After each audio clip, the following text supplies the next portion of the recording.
All right, good evening, everyone. It is March 4th. This is the BET budget review process. Chairman Ed Abrams could not make it tonight. He was here for a second, so I'll be filling in for him. So I just ask that you be nice to me. Other than that, Madam Clerk, can you read off the roll, please? Sir, good evening, everyone. Mayor Smith, Present. Mr. Abrams, Mr. Andrasco, Mr. Constant, Here. Mr. Jellrich, Here. Mr. Kasimis, Here. Ms. Yang. Here. We have five. We have a quorum. Thank you. I believe Mr. Drosko is going to log in at 6:45 from his email. Mayor Smith, did you want to say anything before we begin? Thank you, Mr. Kasimis. Thank you for chairing tonight. No, just, this is night two of our budget review with the departments. And, we know we have to dig in and we know we have a very difficult budget season. But, right now what we're doing is just really hearing from the departments and asking some questions, and we'll take it from there. Great. Thank you. All right, Tom, who is up first? The Board of Ed, I believe. Yeah, so only two areas tonight, Board of Education, and then we'll move on to economic and community development. But first off is Board of Education, and I see we have Dr. Estrella and Munda Ismani at least, and some others. So I will turn it over to them to Okay. for their presentation.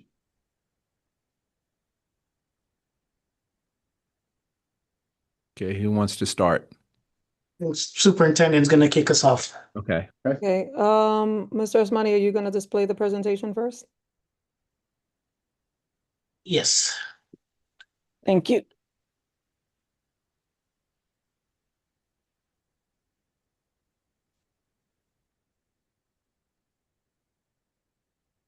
You can see this? Yes. Okay, Yeah, perfect. it's not showing on presentation mode yet. No, I think you're just sharing your screen. Yes.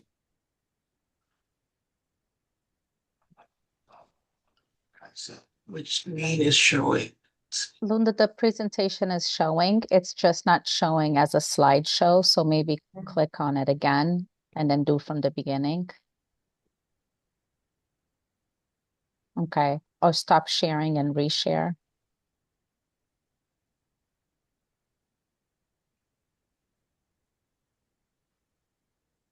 And Stop we'll, share. Okay. and if you're gonna have difficulties, I can always try, okay? If it's not gonna work. I think. How Here about you now? go. You got it. Perfect. Perfect. Thank you. Thank you.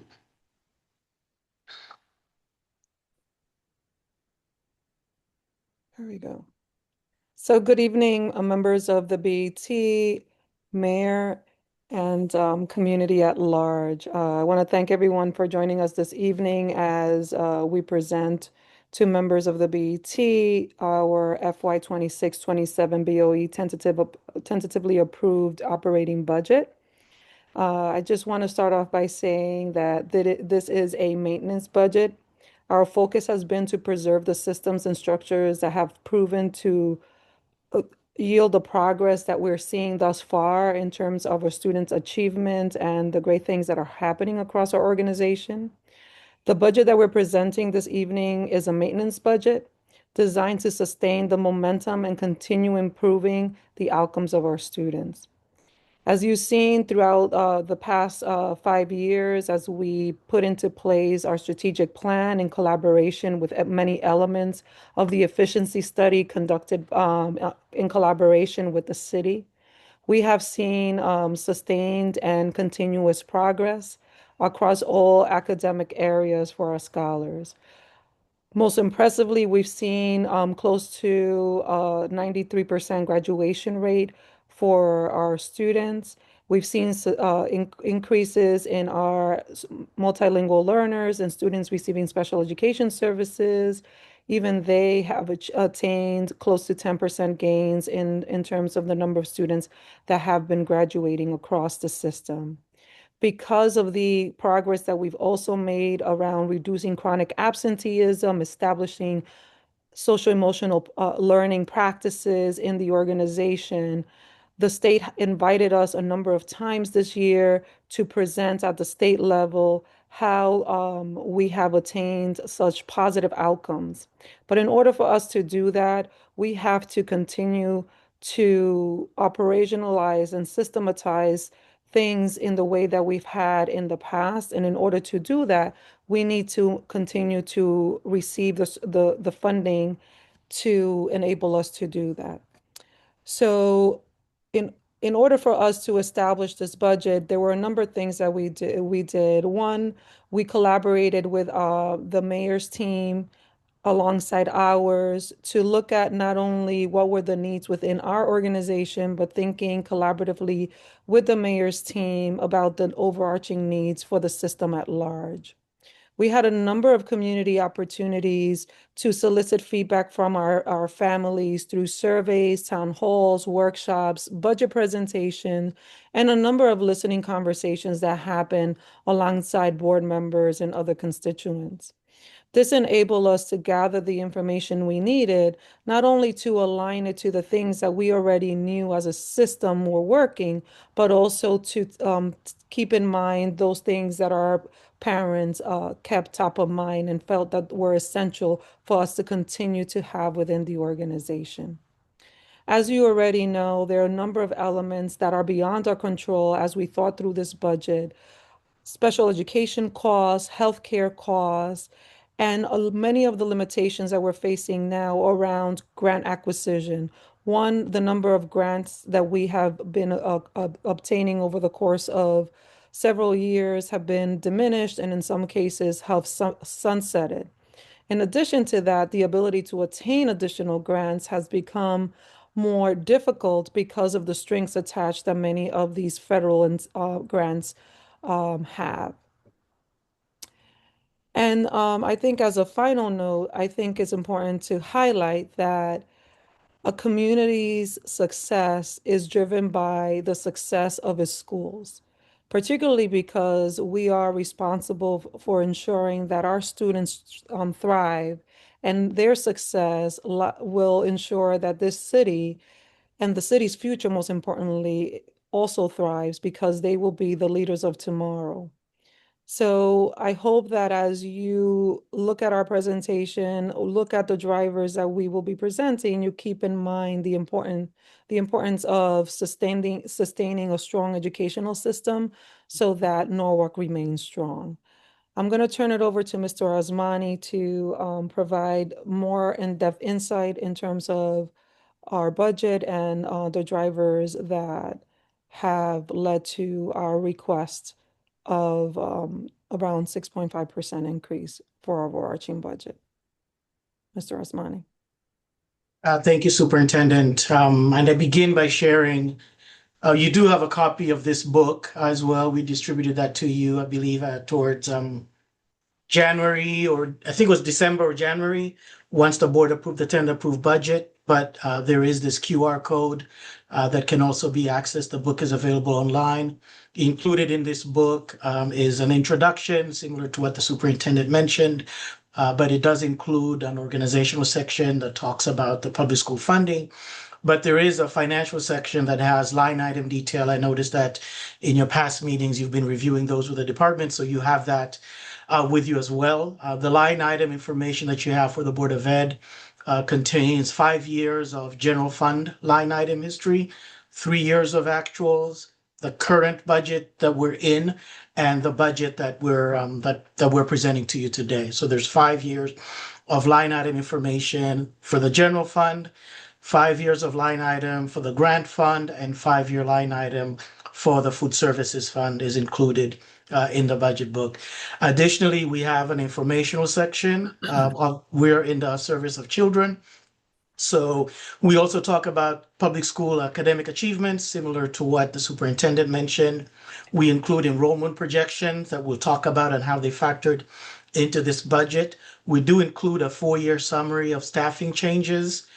The 4-year summary is broken down by position titles, by department, And we also show by funding source what positions are locally funded and what positions are grant funded. And so that information is available.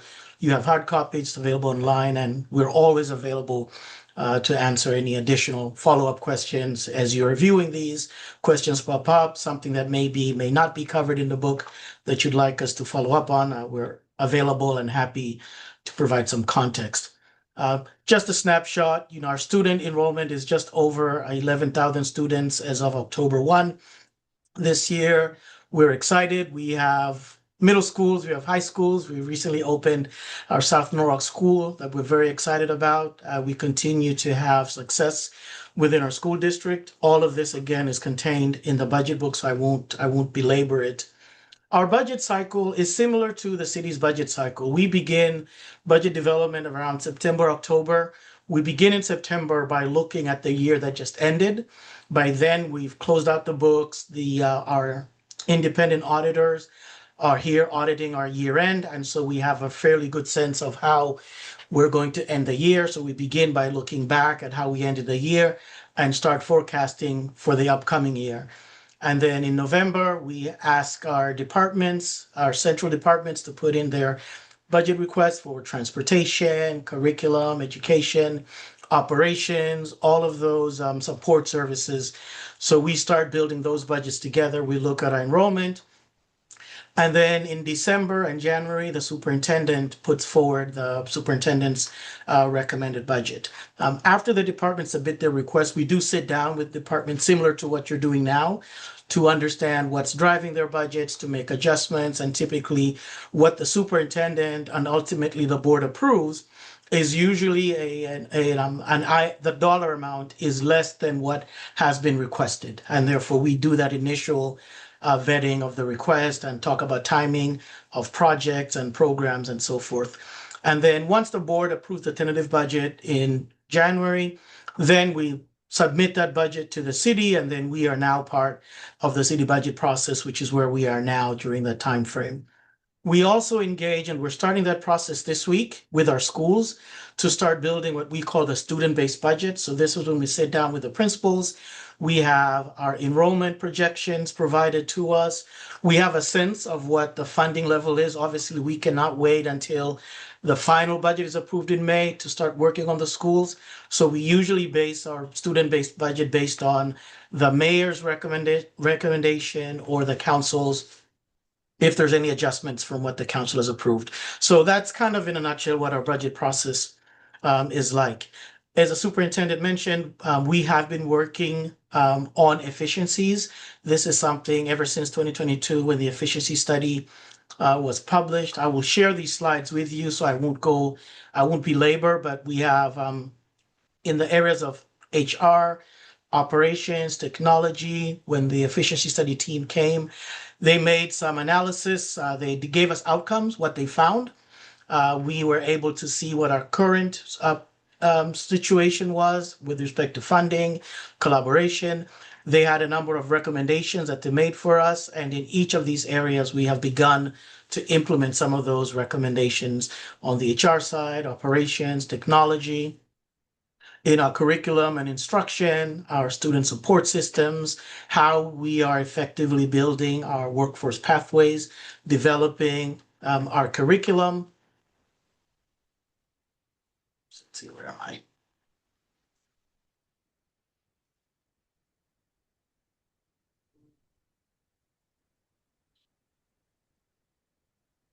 I think you went one too quick. There you go. Okay, mine is slower than, okay, there we go. Yeah. As the superintendent mentioned, we are really excited about the achievements that we're seeing with our students. This is showing our district performance index in the areas of English language arts, math, and science. The district performance index basically benchmarks us against others in the state. This is comparing with cities, populations over 70,000. We make this comparison because these cities reflect our similar demographics. Our demographics are challenging at times, and so they don't necessarily match some of our more suburban districts, and therefore this is a good way to benchmark ourselves. But as you can see in each of these metrics, the top line in blue is the state average.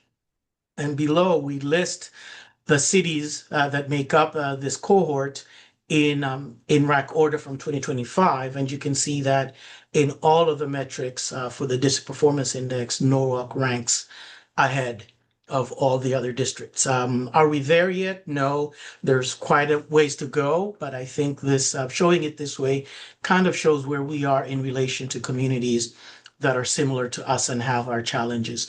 And the same is true when you look at the percent of target achieved for our English language arts and math. And percent achieved basically looks at where we are now, and then we give our students a target of where they need to be once we do the retesting. And so this is measuring how well are we achieving relative to the target that's set for our students. So this is comparing us and other districts. And so you can see again, for English language arts and math, our students, again, we're not at 100%, which is the goal, and neither is the state, but we're working towards that goal. And you can see as well how we compare with our neighbors as well. And then finally on students, I think this is, we're really excited about this metrics, and the superintendent alluded to it. Looking at a 5-year cohort, what our graduation rates have been. So you could see the line in blue represents Norwalk students. Back in 2020, our graduation rate was at 85.6. We're happy to say that the most recent data puts it at 92.6. You can also see how we compare with the state average. So Norwalk is again outperforming the state. We always say we're not where we want to be. I believe the superintendent has said many times when she's at that podium and handing over certificates to graduates, it's graduate to our graduates. Always on her mind are those kids that are not able to walk at that particular time. And so ideally, we would like all our kids to walk across that stage. But last year we had 92.6 of that cohort walk across. And so again, we're excited about where we are in terms of achievement. So then we get to the numbers. Superintendent mentioned what's happening with the grants, and our grants landscape isn't that much different from the city's grant landscape. We're facing similar challenges, and I'm going to toss it over to Ms. Fayos just to share some remarks on what she's seeing in the grants landscape and some of the trends with grants that we're experiencing here in Norwalk. Thank you, Mr. Aswani, and good evening, everybody. Thank you for having us. I think that the city can attest to the fact that after COVID and after those ARPA funds have ceased, and with the current administration, there just have been fewer grant opportunities available.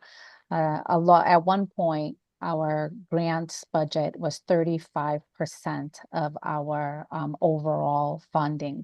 And now I believe it's more like 12%, just to give you a picture of how many fewer grants we have available to us.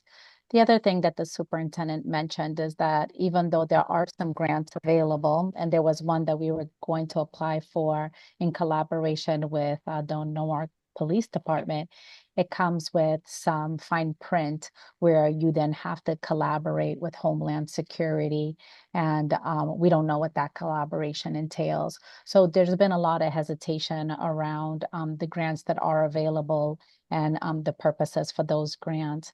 But that is something that we used to rely very heavily on. We still have many of our entitlement grants from the state, which Mr. Aswani has here. But we are contending with similar challenges of having many of these grants no longer be available that once were available to us. And that also that impacts our philanthropic partners also. Mr. Thank Asmani, you. do you want to advance? Yes. So I think just on this slide, as you can see here, back in 2023, we received $43 million in grant funding. The current budget is at $35 million. That's almost a $10 million decrease. What that allowed us to do when we were receiving the $43 million is offset the dependence or reliance on the tax supported side of the budget. So as we see reduction in grants, two things happen. One, we eliminate programs that are grant supported as those grants go away. But then for those programs that we are not able to eliminate, that does put additional pressure for resources on the local budget. Mr. Osmani, I had a Yes. question on the grants real quick. So going away with the program, or are you moving them to a different status? Let Ms. Fairways answer. It's a Yeah, combination. it depends. Yeah, absolutely. It's a combination. So there are some grants that once they sunset, they just sunset, and those staff that basically worked under those grants bumped down to whatever position they were at before in a school. A good example of that is that there was a behavioral health grant.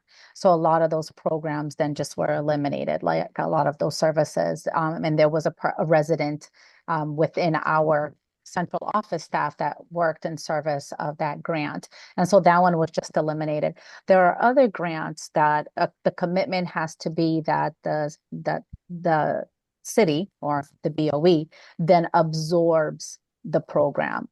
And some of that, for instance, it's like the marine biology grant or something like that, then we end up having to make sure that we are funding that program because the initial grant stipulated that we maintain that program moving forward. We have one more year in that grant. They actually gave us an extension, but eventually when that grant sunsets, we will have to absorb that program altogether. So it is a combination and it really depends on what the stipulations are of the grant. So you didn't have to hire any outside staff for this. Usually we don't. Okay. Usually when we have a grant or we go after a grant, whether it's a research grant or whether it's an expansion of a program that maybe started at one school and we want to expand it to two other schools, there will be people in-house that are interested in doing that work. And so they'll, assume those positions. Usually it's a leadership position. And then depending on the grant, if it sunsets and we no longer can fund that position, then that person can go back into another teaching role or another role. It really does depend because they vary so greatly from grant to grant, but it's a combination. Okay. We've Thank you. had people. Yeah. I was going to say a good example of that is the Magnet School Assistance Program, the MSAP grant, where we received $15 million. It's a 5-year grant. And we hired people to run those programs, but these were individuals that were already our employees. So these positions opened up, they moved into these programs. That program will sunset. And so what happens then, those positions will get eliminated. Some of these individuals, based on seniority, will end up bumping back into other positions, and then there's a ripple effect. Then somebody does get bumped out of the system. So that individual may no longer work in that grant. They'll bump into something else, and then somebody least senior will bump out of the system.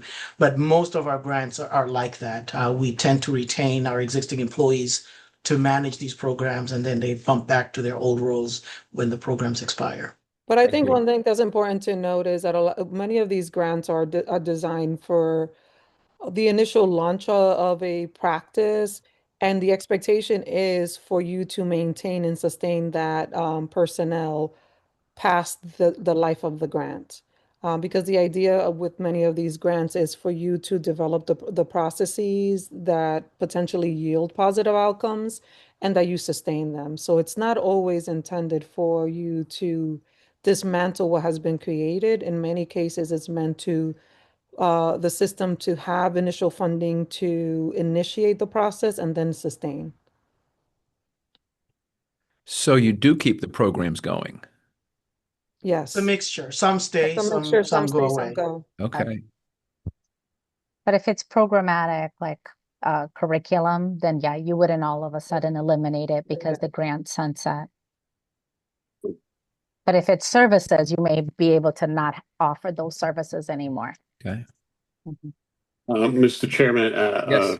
it's Troy. Go ahead, Now that Troy. we're looking at this page, Linda, obviously the large things jump out at you, the ESSA grants, the federal grants, 11 million And there's a couple of them there. So explain to me why, what, is it the administration? Why are we getting nothing now? Isn't that's going to be for the next 3 years? Well, for the ESSER grant as an example, those were tied to COVID. So those were one-term grants, the ESSER 1, ESSER 2, ESSER 3, and then there was the coronavirus Okay. grant. So those grants were only for a 3-year period, and then they went away even before the current administration came into office. They were just phased out. And so the Oh, last okay. couple of years, so we made decisions with some of those positions. Some of those positions were eliminated. As superintendent mentioned, some of those positions we retained and were built into the budget. The challenge is when you built into the budget, it's not necessarily that you're adding funding because you appropriate us a finite amount of dollars. So it's a choice when these positions are maintained, there's something else that goes away. It's not like a net increase a year over year as a result of that. So you're offsetting that by something else. And so we're constantly making these choices when we're in that state. So are you seeing any issues with the current administration with federal money coming in or not? Yes. Yes. Where That's am I a, looking at those? What line am I oh showing? no, you wouldn't see it because they're just no longer available. What you Well, would see, but in the past years, where were they you will in your see that, grant? In this, would it be on this grant list? Some yeah, of, but yeah, go go ahead. ahead. No, Linda, go No, I ahead. was going to Explain say the this. list. Mhm. This grant list contains some of our major grants. There is a bucket where it's other government and private grants. Some of those are smaller grants, so they're not all itemized. Many of our federal grants that come to us don't come to us directly. They come to us through the state. So they are part of the state grant systems. I believe the two grants that currently come to us directly, and Ms. Foyes can correct me right now, is the Magnet School Assistance Program. That's a federal grant that comes directly to us, not through the state. And then I believe it's the Marine Science Grant. Correct. That's a federal grant that comes to us directly. Most of And these that's other I'm grants looking at flow through the state. I'm looking at your chart. Is that the $4 million, 4,003,110? Yes. Mm-hmm. Yes. So that's a federal money that funnels through the state. No, No, that No, Oh, this comes comes that directly directly. comes to us. directly to us. okay. So okay, I'm a little confused. Tell me, are we seeing a cutback from the federal government for either title grants or any federal funds with this administration's Not policies? not for title grants, not yet. What we ended up seeing is last year we ended up seeing a reduction in IDEA. And we ended up seeing a flat funding in some of the grants and then a slight decline in Title One. There was a lot of threats to the Title One grants initially in this administration. What we are experiencing is we're experiencing a lack of opportunities to apply for new grants. So as these had, like for instance, the MSEP grant was from, I think now we're in year 3, was 3 years ago. So those types of funding opportunities are no longer available to us. So we will see that the percentage of the budget that was offset by grants has declined. So if you had to come up with a number just off the top of your head, how much money are you losing from the federal government, we'll just say for next year's budget, due to, well, let's just say the administration? Well, it's whatever the offset is, Lunda, between the 35% that it used to be and now the 12%. We could calculate because the way that our grants, for example, in this chart, some of our grants carry over into next year, so you can use them over multiple years.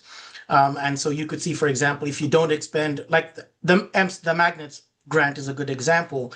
It's $15 million for a 5-year period, and you're kind of drawing down on that grant over time. But we Okay, can but I get to don't see an any exact. decline. I don't see it's 4,003,000, 4,004,000 for the next 2 years. So you're not seeing for the next calendar year, you're not seeing any decline. I just want to know what the dollar amount is you're losing, if any, from the federal government and their policies. That's my only question. I can get that for you. Oh, you don't have it? Okay. No, it's not on this chart because this chart is only looking at the current year's budget. So we could do a forecast to see, for example, the Magnet School Program, that's a $15 million grant over a 5-year period. And so we draw down on how we spend it. So you see like the first couple of years, like in 2023, we only spent 218,000 because that's when we got it. We were just beginning that program. You Right. look at in this year, we have 4.3 million. Next year, we have 4.1 million because now that the program is fully active. But by the time we spend 15, that grant goes away, just for that grant as an example. But just going back to So, but Troy's point, I think that that magnet grant is of $15 million that have been set prior to this administration. So this is a 5-year grant that is set. I think Troy's question is, what is the shift in funding from what we were getting in the past to what we're receiving now? What is that delta? So we can get that number for you, Troy, in Yes. terms of the delta between prior yeah, practice. because I mean, So, listen, we read in the yeah, paper every day. I mean, stuff going on in DC and how it's yeah. affecting the towns. I want to know how it's affected us.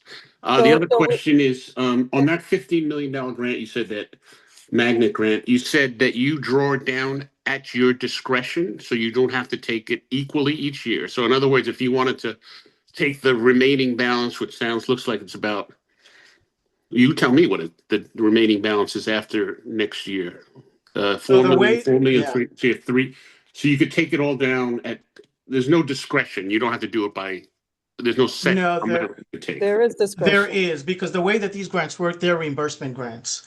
So you spend the money and then you do quarterly filings. You say, this is how much I spent. I spent in salaries, I've spent in supplies based on a set of criteria. You submit similar to how construction grants work, well, through the state. So you submit your expenses, they're reviewed, and then you get a reimbursement check. So the drawdown is based on your spending. So it's not that you just have the money and it sits with you. It stays with the feds and you So get. if you decided that you wanted to in year one take the whole 15 million and submit the necessary documentation, you could have. Is that what you're saying? I would have to show $15 No, million worth of spending, which I would not have. We would but never be able to spend that much. I can only show what I actually spent no, and but the then term of the submit grant for is the for term of the five grant. years. Yeah, So you can't. So you have to budget yourself over right. the 5 years Oh, okay. and you have to show. I thought I heard someone say that it's at your discretion to see what you could take down each year. No, No. no. Okay. Sorry, if I did say that, I misspoke. These are most of these grants on this list operate that way. You spend the money, you submit your reimbursement, they verify if that spend is eligible for the grant, then you're it's almost like a credit line, Mhm. and then you're reimbursed. And then when you hit the deadline and you haven't fully spent it, then you either lose that money or Yeah. if the money is extended, then it's extended. But you can't get it up front and then spend it as you go. Okay, I think Ms. Yang had a question. Yes, thank you. I see these grants to be possibly one of the more unpredictable issues in the revenue stream because you don't know what's going to happen and you don't know if potentially you might have a $6 million hole where you wonder how are we going to make that up?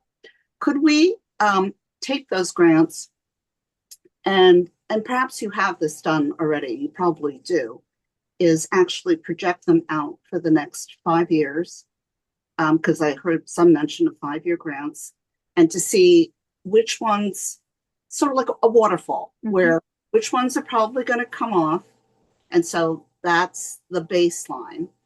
And then underneath would be hopes for grants to replace them so that we would know that in 2 years' time, we might have the risk of a $10 million hole because this grant may very well go away because the current the previous administration's funding is now rolling off and the current administration is not going to renew it. So it would be I think wise for all of us to take a look at what that projection might be, and you may already have that, so it may be an easy ask. I think that's something we do. One of the things that we did, particularly with ESSER dollars, was have that present representation in terms of what was the impact of losing these funds over time, and what would be the work needed to be done to then either integrate those funds into the operating budget or the potential impact of losing essential personnel that were doing the work.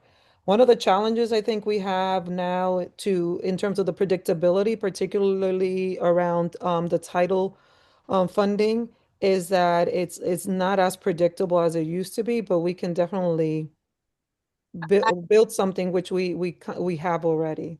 And what I would do is risk adjust it.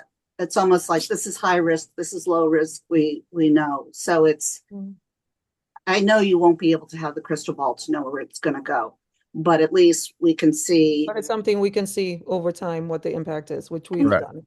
Yeah. and what if this is high risk, but it's $200,000. Okay, we don't have to worry about. If this is $6 million, it's high risk. So I think just understanding the risk profile of those grants would be helpful. We can do that. We did We that. can We do did that that. last year, and we can do that again. Great, thank Thank you. Mr. Androsco, you had your hand up? Yes, thank you. Pertinent to what's on this page for FY27, is that risk assessment done for these values? And are any of them considered to be particularly high risk or medium risk even? So as I mentioned, with the exception of those two grants, the MSAP grant, which we know we have the $15 million.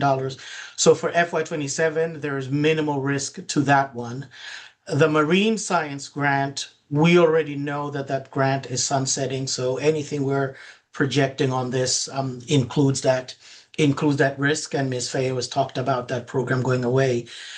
The remaining grants on this chart are grants that we receive from the state. And therefore, when the governor puts out a biannual budget, we kind of get an estimate of what they're going to provide us. So in terms of the grants that come through the state, this is what is in the budget that the governor has proposed for the year as they relate to statutory grants to the district. To the extent that the state budget may change, they may take things away, they may add things away. That has not been factored in as far as a risk assessment. What we're basing here is this is what's in the governor's proposed budget, in the governor's biannual budget as appropriations for this year, and that's what we did. We haven't estimated any increase or maybe any assumptions beyond what the governor's office has proposed for these grants.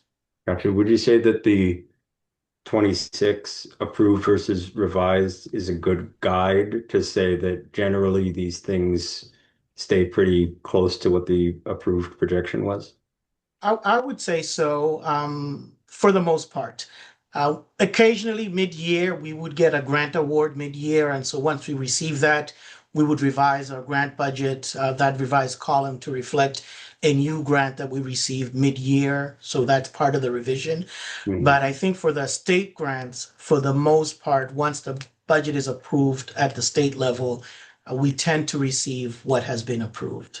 Okay, thank you. Mr. Ismani, you have education cost sharing at 2%. Is that a correct number?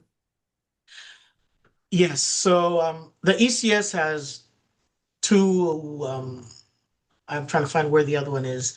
Okay. There's actually an ECS grant that is just that 2% portion. Yes. So that is a correct number. So that's That- not the ECS funding that everybody talks about. It's the Alliance, the Alliance. Oh, It's the okay. Alliance. It's part of the Alliance. Okay. Thank you. Right. Oh, good. So that's a redistribution, and that has stayed fairly flat over the years. So yes. Okay. Artie, real Yeah, quick. go ahead. Yeah. Just to follow up, Linda, on I think Artie's first question, and I just want to make sure I understood correctly what you said. You've been using the word sunsetting a number of times. And to Artie's question, you said when the grants run out, the money runs out, but you continue those programs instead of, you're telling us you don't hire according to your grant. If your grant's for 2 years, you hire, do you tell people that you're hiring? It's a 2-year money. When the money runs out, that's your job cycle. It's not forever. I'm just curious, what is your thinking on those type of grants and the sunsetting term you've been using? So we do that because like, for example, the magnet school program grant is a good example. So when that grant came about, people were hired into those positions with that understanding, and their contract says that in 5 years, this grant goes away and your position goes away. Because, for example, in that program has people that are part of the teachers union. We have folks hired in that are part of the administrators union. So when that particular grant goes away, those individuals have the opportunity to bump into other positions within the district, funded, not new positions, but just positions that are in the district through any bumping process. So those people would stay if they end up in a position, but that funding for that grant goes away. So we're no longer funding that particular program. Ms. Ferris made the example last year, we had a behavioral health grant that funded a position. When that grant sunset, that position went away, and that person is no longer with the organization because of the sunsetting of the grant. There were contracts that we had with schools, with providers. When that money went away, those grants were not absorbed by the district. We just stopped servicing. We ended that contract with those grants. But there But I are, think I have to, but there are, I apologize, Superintendent, but there are grants that stipulate that that they're giving us the money to start up. This happened with our data, grant and funding. And this also happened with the marine science grant. It stipulates that they're going to get us started, but we're making a commitment to continue those programs. So that's why I said it's a combination. There are some that they're finite, and at the end, those folks may leave that position, and they may have to bump into another position or go through the riffing process. But then there are grants that when you apply for them, you make a commitment to continue the program. Superintendent, I apologize for cutting you off. and just to Mhm. further add, Troy, you talked about telling people this you were being hired for a 2-year grant. We typically don't have that conversation with employees because when we hire them, they fall under our collective bargaining agreements, and they would have contractual rights regardless of when the grant sunsets. And like Sandra said, many of our grants are designed so that they're startup, and the expectation is that we continue to maintain, which is another factor that has to be taken into consideration. Okay. Thank you. Any other questions? Could I just follow up with that? So when we hire someone based upon a grant, we're hiring them into a full-time job that is under the union contract, Yeah. even though the grant may go away 2 years from now. Yes. Okay, thank you. But it does not mean that they're guaranteed that position. Correct. Because if the position is not funded because the grant goes away, it does not mean that they're guaranteed a job, even though the grant is not funded. I think we may be confusing a little bit. So it does not mean that. So for example, if a principal is hired to manage like the MSAP grant, and that grant goes away, that is a principal within the district. And so when that position goes away, that role for them doesn't exist. However, because of their collective bargaining agreement, they may end up as a principal somewhere else, and that seat that they take that was held by someone else, then that particular person in that role ends up going away from the district. So they may not be the one that loses the job if they're in a union, but a job will go away. It may not necessarily be them based on the collective bargaining agreement, but if you end up with two principals, one is grant funded, one is not, the grant goes away, one principal will go away. It may not necessarily be the principal that's in that grant funded position because they may be the most senior principal. As I mentioned, some of these are all employees. They take on these roles. So they'll bump to another role and then they will bump somebody else out within the district. So we would not continue to fund two positions after a grant goes away. Will remain with one. But we would have some element of severance costs when that position goes away. Not if it's an No, we eliminated don't have position. severance. You would treat it like any other position. We would pay out, if they had unused vacation, in terms of that. Is that what you mean? Yes, I mean, and is there any contractual obligation in terms of number of weeks pays if it's a RIF situation?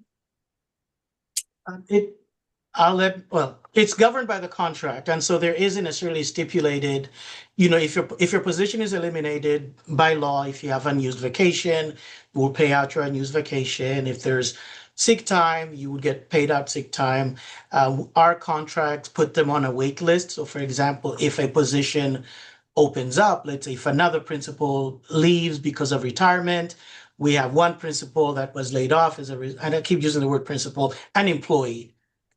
Because of that, then they have first rights to get in, but it's only for that position that's funded. Well, we don't maintain additional positions after the funding for that position goes away.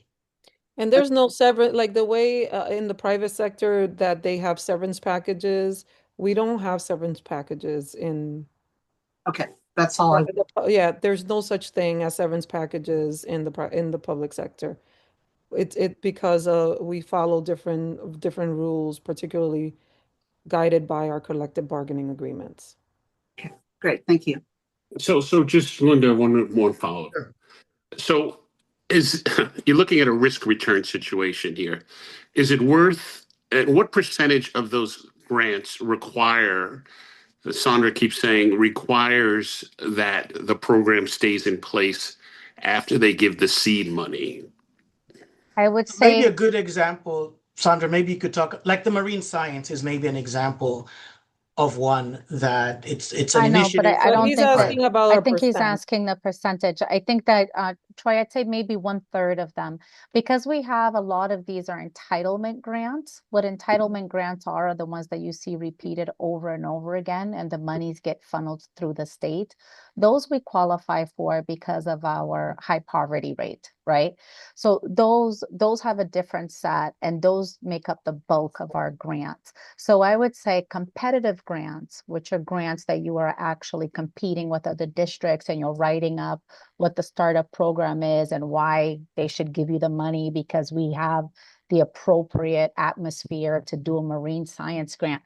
Those grants you're then committing to. So I'd say about 1/3 of the grants in the past had these strings attached that said that we would maintain these programs because they don't want to see it being a one and done. And then once that money sunsets, their investment essentially goes away. So Would you say? 33% of the Mhm. grants, 66 aren't.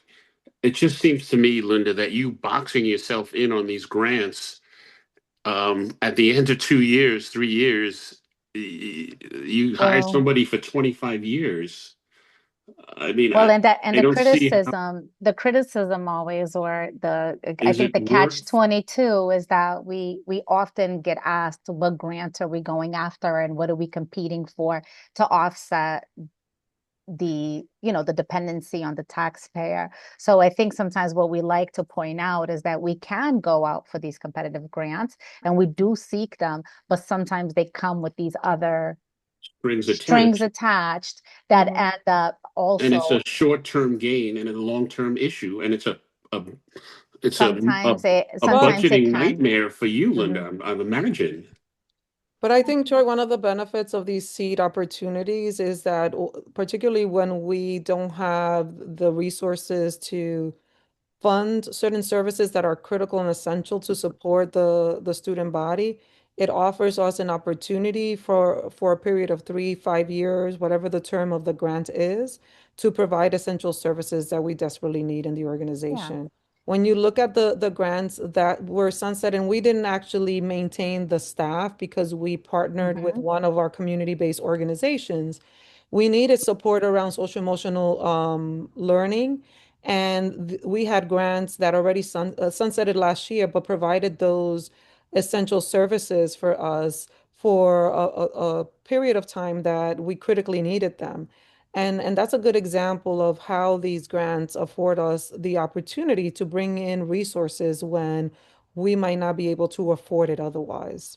Yeah. And So it has its they benefits. align to work that we're already doing because you have to show that you're able to actually take that investment and make a difference, and you have to actually be able to have goals and metrics to prove it.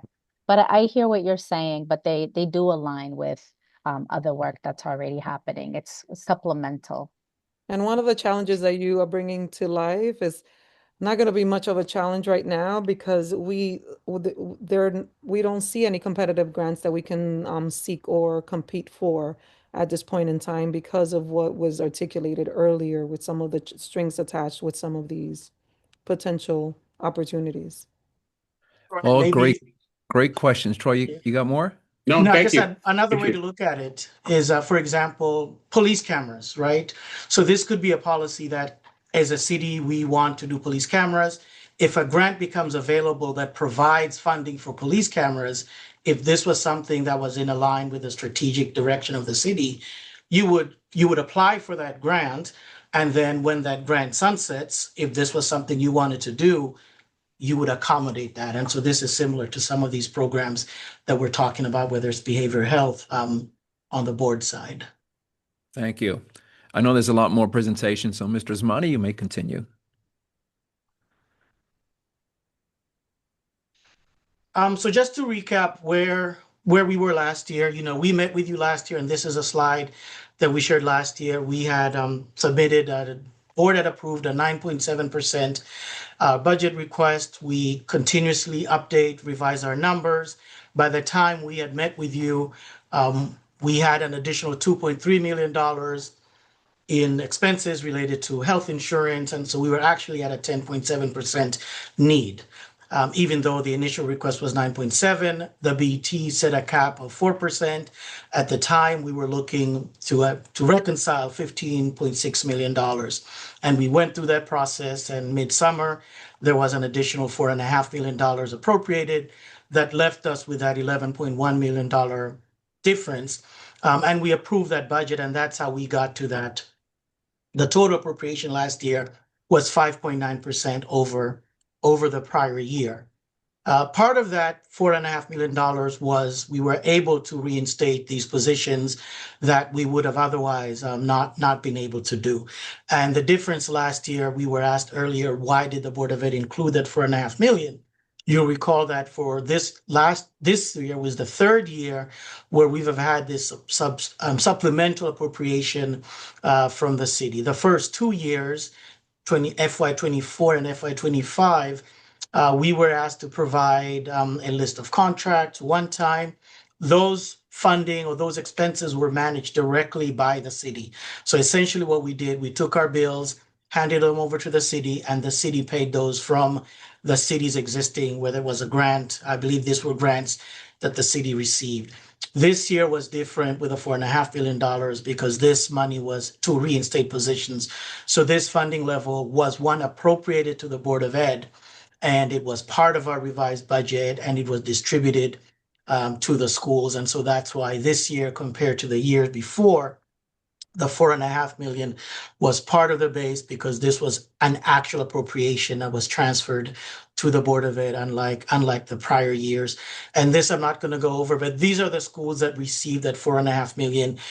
100% of it was for staff and benefits, and therefore these positions live in our schools. And so when we factored in the budget, we kept them in the schools as part of their base budget, and that's how we arrived at that number. So this funding was very unique from prior years because prior years' funding never included positions or benefits. They were just one-time items that were paid on our behalf. This was actually, it lives in our budget, pays for staff and benefits. So that's just by way of kind of recapping where we are now with the budget. So this is that last slide I just showed, but for this year. On February 24th, that morning, we actually met with our school principals to begin the school-based budget. At the time, the mayor's recommended budget of 4% was about $6.5 million below what the board had tentatively approved at the 6.5%. One of the things that we do each year is we look at our enrollment and to see how how our funding ties with enrollment. We look at our class sizes. So we did see a decrease in enrollment year over year. I believe from last year to this year, we're looking at just under 200 fewer students this year.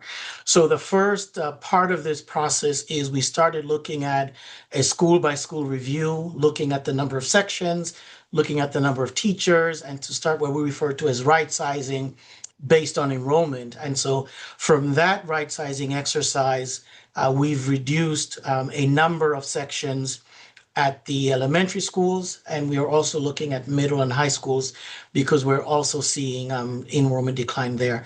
So from that right sizing and adjustments, there is about a $1.2 million in savings just from personnel based on enrollment.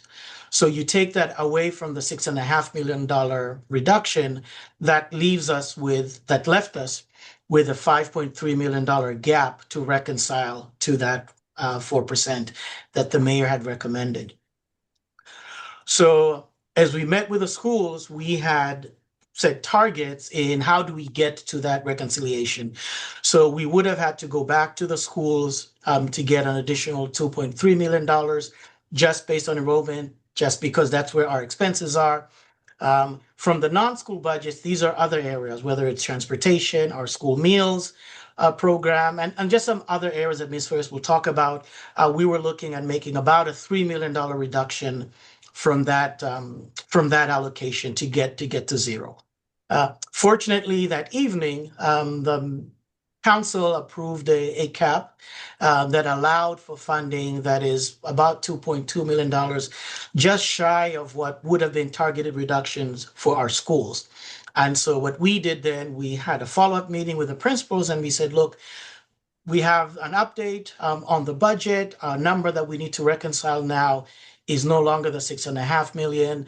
We've received some additional funding. And so we were actually able to go back to our principals and revise the targets for the schools. And so any staffing reductions that the schools would have had to make as a result of that 4% increase, we told them that for now, assuming that this percentage stays intact, we no longer have to make those reductions. And our school leaders and families were extremely happy to learn that that additional appropriation by the council does allow us to kind of safeguard school-based position. Now that still leaves us with about a $3 million hole.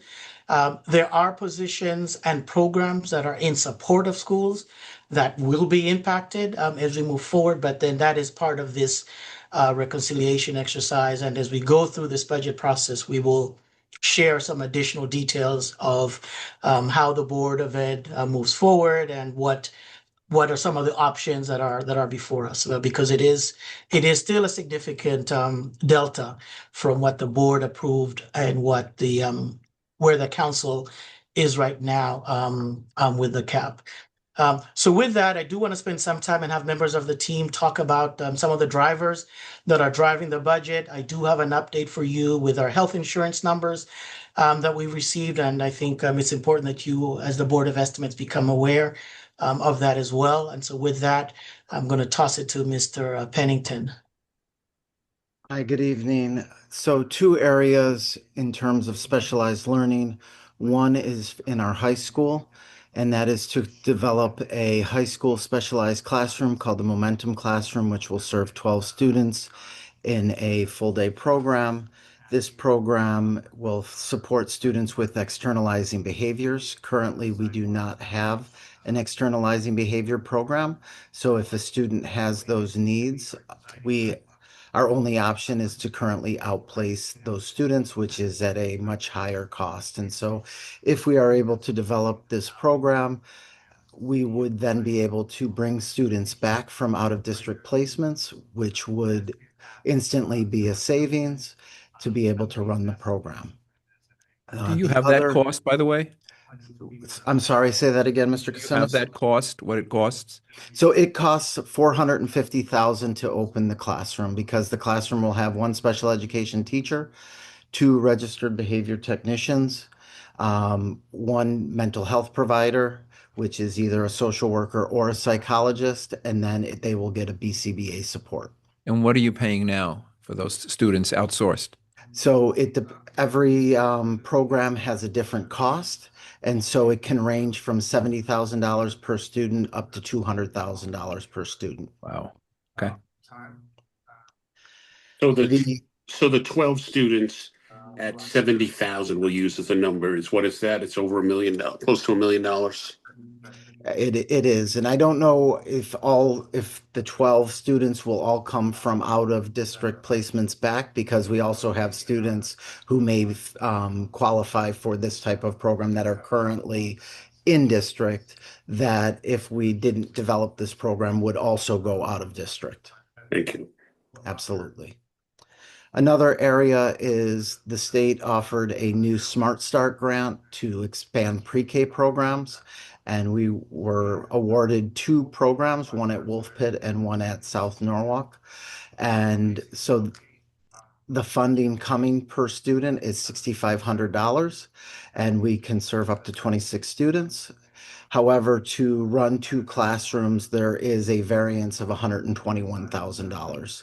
So this is a much more cost-effective plan than having to open up a new special education pre-K, which would cost us roughly $175,000 per classroom. And so we're lucky that we were awarded this grant, but there is some funding addition that comes from creating the program. Thank you, Mr. Pennington. Absolutely. The other item that's driving our budget, as you know, we recently, not recently, started the incubation at the South Norwalk School. We did open the school up this year. We're now getting to a fourth grade level at that school. So with that, we are adding 3 additional grade level teachers at that school, and some 2.9 FTEs. It's actually almost 3 to 4 paraeducators in support of that school, and then just some additional school supports at the school. And so those are some of the things that we didn't have last year that are driving this year's budget at the school.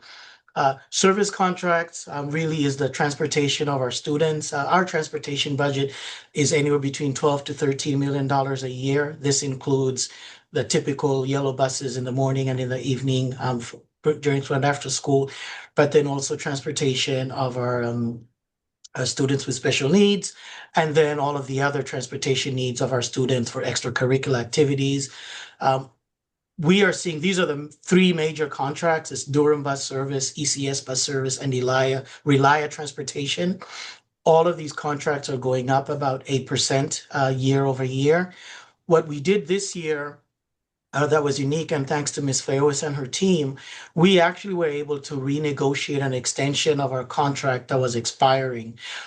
Our neighboring districts that went out to bid, these transportation contracts have gone up anywhere between 15 to 20% year over year. There is a driver shortage and just the overall cost of transportation. And so we were able to negotiate a much lower increase than what we've seen with our neighbors. We've talked to Stanford and Danbury, some of Bridgeport, some of the major school districts that have similar transportation budgets, and they were actually all envious that our year over year is only 8% because it is such a huge expense for school districts. So we have a number of contracts within district that are also driving our budget increase.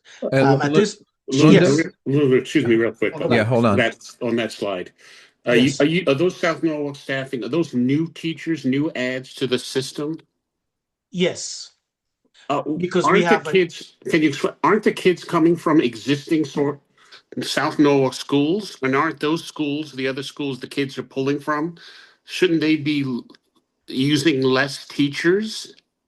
Can't you just transfer from a Cranberry school if they're losing 100 kids, 50 kids? Why are we hiring new people for those spots?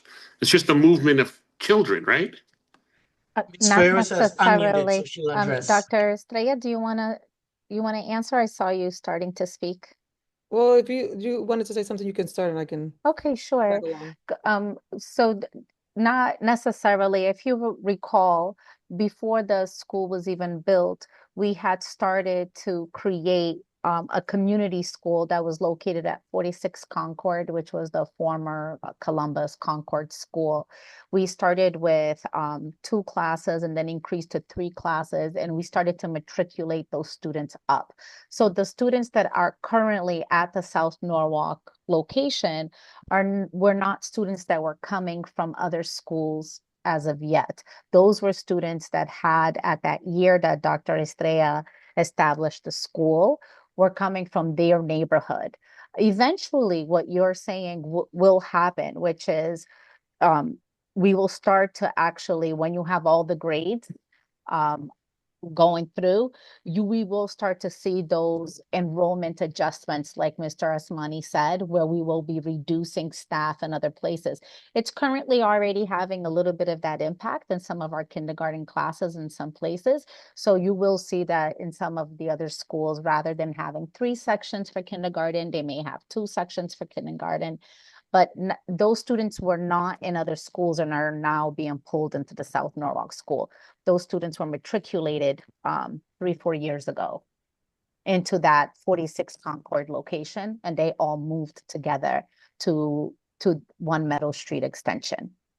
But eventually you should start to be able to pull to even out.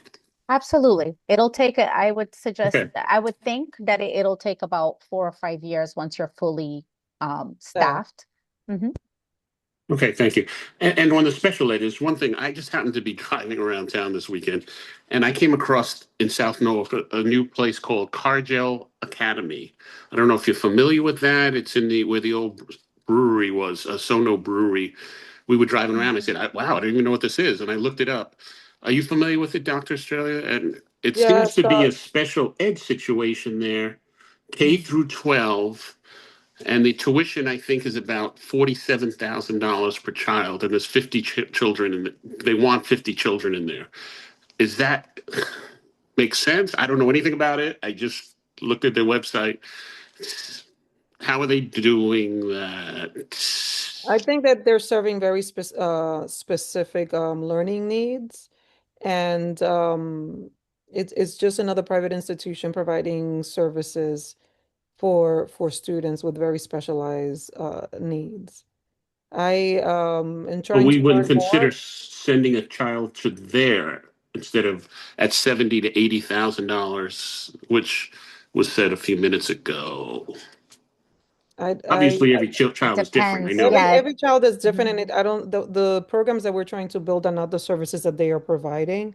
Okay. I know Rob and I have been talking about learning more about their program because we don't mind a partnership if there is an element of affordability around it. But the services that we're providing are different and from the services that they are providing in their programs right now. Yeah, I would take a look at it. Like I said, I just read their website. I don't know anything more than that. So, And also, we also need to be part, like the programs that we recommend for students have to be state approved. So I don't know where they are in their approval status. And but it doesn't hurt. So I have been in contact and trying to figure out more of what they serve. thank you. I have a quick question. Sono School staffing, you said you're 200 fewer students in enrollment this year, and it takes 5 years for the teachers to balance out. Is what you said? Is it possible that it'll be less than 5 years? No, I, at the end of, I think so there's a few things that are at play. For instance, right now we didn't have a 4th or a 5th grade class Mhm. in South Norwalk. So those students that are in 4th or 5th grade, those families may have had sibling privilege. So for instance, rather than splitting families, they may have had a kindergartner, a younger sibling that then ended up going to a school like Marvin because there was a 4th and 5th grader there. What I'm saying may take 4 or 5 years to basically become just a South Norwalk community school, all in South Norwalk, is without these examples of students going elsewhere because their older sibling was still at the school at the time of enrollment, for it all to shuffle out, and also for us to have that school fully matriculated from pre-K to 5. We're still not there because we still have 4th and 5th that we're adding, But 4th the next year, 5th next year. but the teacher allocation doesn't balance out. or it does? The teacher allocation, if you look overall, because and Mr. Asmani could speak to that, we had already captured some enrollment savings because of enrollment in various schools. Like we reduced some class sizes at one school because they had fewer kindergartners, or they had what I'm saying is that you may not be able to trace it directly, but overall it balances out, because although we're adding 3 teachers in South Norwalk, we captured more than 3 teachers in our elementary schools just from this budget season due to enrollment. Does Okay. that make sense?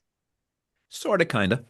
Well, Lunda, do you want to explain so the enrollment and right sizing? Sure. Yeah. At the Yeah, beginning and of the Lunda, while you're presentation, going, Lunda, as you answer that, think about this question with Artie. Sure. You said 200 students. How much per student is the number for Norwalk? Is it 20,000, 25,000? If Depends it's on the student. 20,000, if it's 20,000, that's 200 times 20,000, which my math, correct me if I'm wrong, is $4 million savings right off the bat.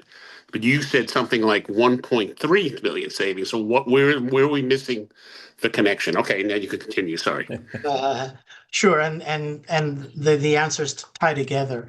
One of the things that we mentioned too was that when it depends on where you lose the students, right? So for example, if let's say you're an elementary school and you lose 10 students, and let's say the per pupil is 20,000, by that math, you would expect to lose 200,000, that school would lose 200,000 less, right? Because they've lost 10 students at 20,000 a student. But if they're losing a student per grade per section, it does not translate to any specific saving with teachers. It's just a classroom with one less student, and therefore you don't see that saving. So what we attempted to do with the right sizing was to kind of do a deep dive into the school where we saw sections could be consolidated. We consolidate sections, and that's how you come up with the 1.3 million, because it would be nice, or it wouldn't be nice. It would be easier to calculate if you lost 200 whatever students, they were all in the same grade, all at the same school, then it does make the math easy. But when these students are distributed across the district, across grade levels, across sections per school, the math doesn't quite work that way, because you still end up needing the same amount of teachers. In this case, even with that, we were able to identify about $1.2 million in reductions as a result of the savings, of the reductions in enrollment. Okay, I get it. I think Joseph was trying to ask a question. Joe? Oh, go ahead. Yeah, no, I'm patient. It was the South Norwalk school staffing. This continues into the next school year, correct? To get Yes. fifth grade in? And I mean, is the run rate effectively the same, adjusted for inflation? It'll be about the 640,000 total plus a little bit. Mm-hmm. Okay, gotcha. Thank you. Okay. You may continue. Sure. And I believe Ms. Freires was beginning to talk about school meals. Mm-hmm. One of the drivers always in our budget. Yes. Oh, do you want to go back? Let me go back. Sorry. Just so that everybody gets a good sense of the portion of our operating budget that is made up by food services, which is almost $8.4 million is our food services budget, almost 3% of our total budget. And it's important, if you may advance, Mr. Asmani. I won't go through this, but what is important to illustrate here is that back in 2018 or before 2018, actually maybe Mr. Kasimis was on the board back then, but back in the day, we used to engage in a practice, or many districts did, that is now considered like food shaming. So if a family had a large outstanding debt with their child's food service account, the district used to engage in a practice where the child could no longer get like whatever meal was being served, and instead they used to get a cheese sandwich. It was not unique to Norwalk. It was something that was widespread throughout many districts. Or it would be that if a child had a negative account, they couldn't walk at graduation. It was these types of practices. Yeah, I remember that. Yeah, so what I illustrated here is in 2018 there was an actual law that was passed in Connecticut that ended those practices. And what is important here is because if you see in 2019, once that law was passed and the district could no longer engage in practices where they were basically passing the punitive measure onto the student, we ended up actually having a really large deficit, which was $927,000.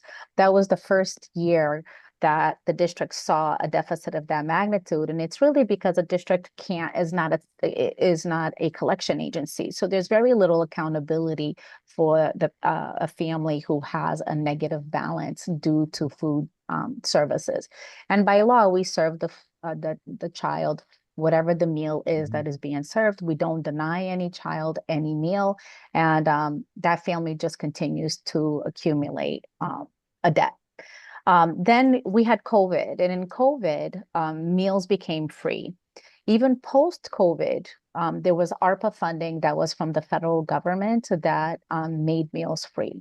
In 2022, the district was sunsetting their ARPA funds, or those funds were being diminished across the state and across the country. We ended up qualifying for a different type of grant or a different type of fund, which people refer to as CEP, and it's called the Community Eligibility Provision.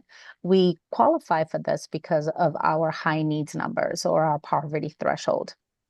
The board voted to go enter into this program because it allowed us to continue to serve meals for students. And at the time, based on that participation rate, the debt that we would incur was almost similar to that 2019 debt that was almost $1 million, or $930,000. And then I'm going to fast forward, and I'm not going to bore you with the rest of this timeline, but it just shows you our progression towards where we're at now, which is that we provide free meals for all, but I'll capture some of this in the next slides. This is the law that I'm referring to, just in case you're curious, that ended up prohibiting public shaming for any child for unpaid charges. And they've actually expanded on this more recently, which means that we can't even withhold a child's diploma or their participation. And we actually, the board believed that wholeheartedly that we were in support of this law. So we chose this because there were several reasons why. As we were coming off of COVID, families really did still have a need to have some support for students. And we did realize something about COVID, which is when the students were giving the meals for free, our participation in the school meals actually increased by a lot. And this actually connects directly to our academic achievement, because there's a lot of research that shows that free school meal programs and the reduction of child hunger, it reduces chronic absenteeism, it improves students' mental health, and it supports their academic achievement. And our families really took to this because it wasn't just the families that had always qualified for free lunch, it was all families. And so then it really just added value to our meals program because all of our families were participating in this. And can I just interject one Of point? course. I think one of the things that's important to also highlight is that the threshold for free meals that the federal government utilizes does not well align with Fairfield County, particularly because the cost of living in our region is so much higher. And the threshold that is used at the federal level doesn't always align to take into account that component. So there are many families, particularly after the pandemic and the increased cost of just basic goods across our area, are really struggling, and the affordability of things is not what it used to be. So when thinking about meals, those are things that we also take into consideration, because what we've heard from our families is that this has allowed our families to kind of take off another burden of what they've been experiencing with inflation and all of the added elements that have come compounding to their experience in terms of how costs have been rising across our region and the nation at large. Thank you, Dr. Estrella. So we've been participating in this, and like the superintendent said, our families have come to depend on these free meals. Last year, actually, we ended up having to cut the free meals program at the end with trying to reconcile last year's budget, and there was a large outcry from our community, and people, I think, wrote the Common Council. I think Mayor Smith can attest to that, and there was just really so many of our families came out. And so at that time, Mayor Rilling, Dr. Estrella ended up working, and along with the help of some philanthropic funding, reinstated the program. And we reinstated the program this fall. And as you could see, last year we served almost 7.8 million meals. The participation in our school lunches and in our school meals has gone up 42% since before free meals, since before the pandemic. And next year, we're participating again in this free meals program. What I'll point out to you in this final bullet over here to the right is that we anticipate a cost of $8.4 million next year. We will get a reimbursement of $6 million from the program, but we still have to offset the remaining $2.4 million, which is what we're pointing out is the cost for free meals for our students. I don't know if you guys know, but Connecticut is a huge advocate for free meals and for universal meals. Congressman Himes actually has hosted some of our staff in DC to advocate and lobby. And as recent as February 5th, Governor Lamont actually pushed for universal breakfast. So we're hoping to learn more about that and participate in that and maybe even offset some of these costs. But as of now, we just know that it's in the works, but nothing yet has been communicated to us. I'm happy to answer any questions regarding meals and the funding for meals. No, I think we're good. Okay, thank you so much. Thank you, Ms. Ferris. Wrapping up some of the drivers. You've been involved with LAP insurance policy, liability on property. This was a program that was previously funded by the city through the Internal Service Fund that Mr. Schmidt has talked about. Before last summer, there was an agreement that the Board of Education begin budgeting for our contributions into that LAP account, and we signed a MOU with the city. Right now in this budget, we're just at, I think the last number I saw was like 540,000 a year is the board's contribution into this LAP account. So this is a driver for the Board of Ed because it's a new expense that we haven't had before. And in line with sticking with the insurance team, we also have our health insurance premiums that are also part of our driver. Here at the district, we have 8 bargaining units, and I list them here. They're in alphabetical order, not in order of size. So we have 8 unions, and each one of these has, they speak to the board as an employer, similar to the CDR obligation to continue to fund health insurance. There's a portion that the employee pays, and there's a portion that the employer pays as well. Each one of these units unions through negotiations, that premium cost share varies depending on the union. But on average, we're talking about an 80-20% split. 80% of health insurance is paid by the board and 20% is taken up by the employee. Again, with variations. It ranges from 21% to 18% depending on the union. But that is a significant driver for us because, as we said, we're personnel incentive district because we are people organization, and this is kind of how our employees are distributed. Most of our employees, as you can see, whether they're grant funded positions or locally funded positions, they work in service of our schools, whether they're directly in the schools or in support roles that are on behalf of schools. So about 97 to 98% of all of these positions that are circled here are part of our employee base that work in support of schools. So naturally, 75 to 80% of our budget is salaries and benefits. About 17 to 18% of our overall budget is benefits, which includes health insurance. So we currently have two health insurance plans that we offer in the district. A half, not half, a portion of our employees are on the state plan, which is similar to what the city health insurance plan is. We were at one point, both the city and the board were self-insured. And then I believe 6 or 7 years ago, we moved out of the self-insured plan and we all went to the state partnership plan.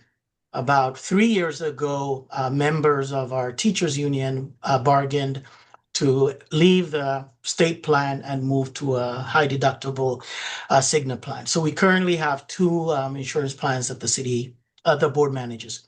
So as far as our state plan, we have those final rates. That insurance plan is going up 14.9% year over year. The overall rate is 13.9%, but there is what they call a regional adjustment, and the regional adjustments are in the column to the right. In Fairfield County, because of the cost of healthcare, we pay an additional 1% on top of whatever that base rate is. As you can see in this list, some other districts pay less. But because we're Fairfield County, our effective rate ends up being 14.9% for employees that are on our health insurance plan. We have about 1,500 or so covered lives on our health plan. About 400 of those are on the state plan, but the bigger chunk is on the plan on the city side. So which is the Cigna plan? When we develop this budget, we develop these budgets early before we get the renewal rates. We start with estimates. Even on the plan I just talked about, we began with a 15% estimate. Last week, we just got word from Cigna, which manages our teachers' insurance, that plan is going up 33%. This is a number that is shocking to us because we were not expecting it. It is a number that we had not factored in the budget. And I haven't worked anywhere in this role or in other roles where I've seen premiums going up 33%. We knew it was going to be higher, but we were not anticipating it to be 33%. We're working with our healthcare consultant, who is the same that consults with the city health insurance, to see if there's any way we could get this number down. But what they've told us, it is largely driven by experience and experience cost. So I'll talk the numbers briefly, and then I'll have the superintendent talk about what we're trying to do to mitigate this, because it is a huge amount. So 33%, their plan, the teacher's plan, goes from September to June, kind of following the school year. So the 33% would go up effective September 1 up until June 30th. So we would have the month of July and August at the current rate, which went up 15% last year. But it is a significant number. This year, when we negotiated the teacher's contract, as I talked about that premium cost share, we did adjust what the teacher's premium share is. It goes from 21% to 21.5%. So the teachers will be picking up a little bit more of that cost, and we will be picking up a little bit less.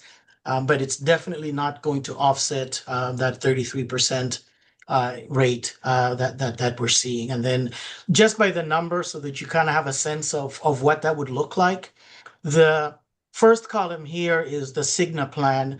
This is where we are for FY26. That's the budget that we have to work with. And what I'm showing you here are what the employee pays and what the BOE pays. That is that 80-20% kind of split. So an employee only currently pays a little over $4,200. Employee plus one is $7,400, and a family member on Cigna pays $11.3 million. When we had put this budget together, we had budgeted for a 15% increase. In fact, this would be the third year that we would have seen a 15% increase had it been so consistent with the other plans. And so we were anticipating on average that an employee would go up $500, employee plus one, $1,000, and the family plan would go up $1,500. On the board side, that would have been about a $3.2 million year over year increase if it had stayed at the 15 million, at the 15% rate rather. It came in at 33%. And again, we just got these numbers last week.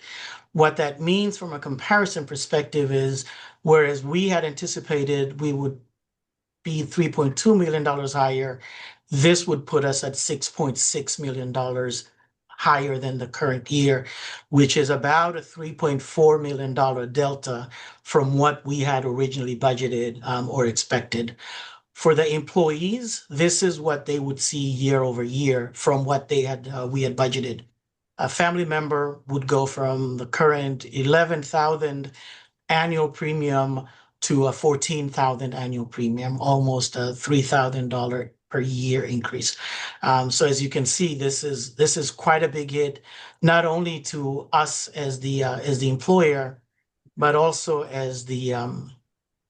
to our employees. So one of the things, and I'll let Superintendent speak to where we would like to go with this, and trying to work together in partnership, not only to safeguard the taxpayer, but to also safeguard our employees. Superintendent, maybe you can fill in on the conversation we've been having as it relates to this particular health insurance contract. So one of the things that we want to try to preserve is, as Mr. Osmani articulated, our school-based staff and other personnel that are essential in doing the work. So we've been in conversations with NFT about potentially opening up conversations and putting forward a proposal that would potentially enable us to transition teachers to the state plan in order for us to see the cost savings that would allow us, one, to have to maintain the staff that we so critically need, but most importantly, that we minimize the amount of cost associated with healthcare that we would be experiencing under this current plan, and hopefully transferring teachers back to the state plan. So we're going to be in ongoing conversations that will hopefully facilitate some cost savings around this area. And we hope that as the BET continues to consider the BOE budget, that not only that the team considers maintaining the 4.9, but also considers giving us the somewhat more, and finding ways to bring us closer to the 6.5% request that we made, particularly because we want to, one, maintain the free meals that we have been providing students, and also sustain the essential programs that we've had throughout the system and that have yielded the positive outcomes that we're seeing within the organization.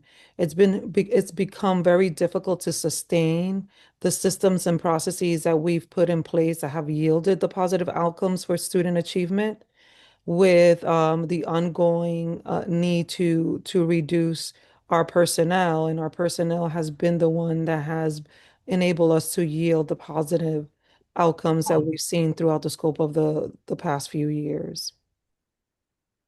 And Thank you, Superintendent. I think Ms. Yang has a question.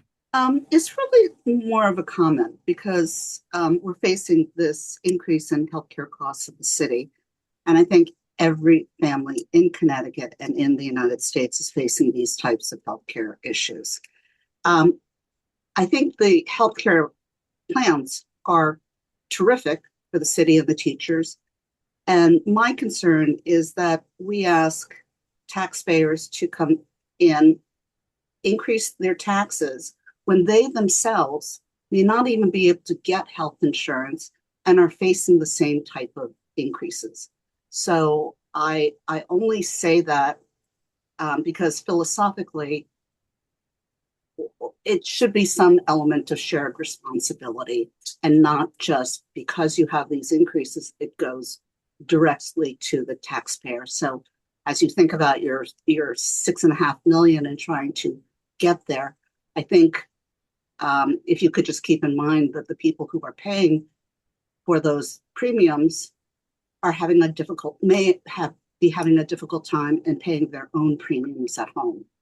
And I think that's why when Mr. Osmani presented the slide that came before this, he articulated that when we negotiate contracts, we do make an attempt to increase the amount of what the actual employee is providing towards their healthcare insurance.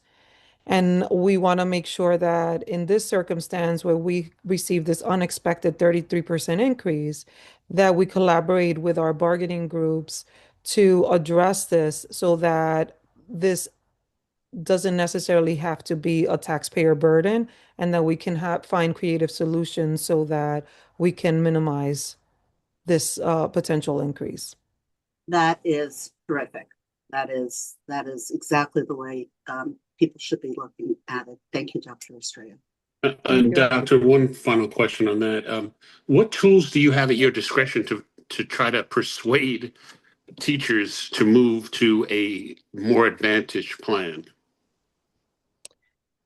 I I can't get into the specifics of bargaining matters in a public session, but our goal is to collaborate with the bargaining group around going back to the state plan. I think that in terms of the costs, it's beneficial not only for the school district but also for the staff. So that's something that you negotiate with them during your contracts, or is it because you said you're going to try to persuade people to We're move to going to a different plan? we're going to try to we started already conversations about putting a proposal forward to hopefully persuade the bargaining group to potentially make a shift that So this is a will negotiation thing you're this is a talking about. negotiation Okay, so matter you don't that have will, to. You don't have yeah, to. Yeah, I don't want you to give that's all I'm away trying to anything. do. Okay, That's all I'm trying to do. And thank you. hopefully, if what we're planning to do works, it will save us a significant amount of money. Thank you. Okay, thank Thank you. you, Superintendent. So that's what we're hoping to do with this plan. And so if we're successful, then it would obviously mitigate a 33%, almost $3.4 million increase because we have not factored it into any of our numbers. And I know it would be extremely challenging if we had to at this point in the process. So just to recap before I wind up, so this is kind of where we are with the budget. I talked about the budget cycle. When we first began, the initial request from the department came in at about 8.1%. We made those adjustments down. Superintendent recommended a 6.5, which is what the board tentatively approved. Mayor's recommended budget had 4%. And although the council does not set line item, but based on their conversation, the appropriation, the cap that they set would allow a funding level of 4.9% without making any other adjustments. But that does still leave us with a hole. Before this teachers' health insurance issue, we were looking at closing a $3.8 million gap. You throw in the health insurance numbers that we just got, now we're looking at an additional $3.4 million gap that we now have to reconcile. And that's just to get to the 4.9%. In addition to some of the other programs that we're looking to preserve and the drivers we talked about.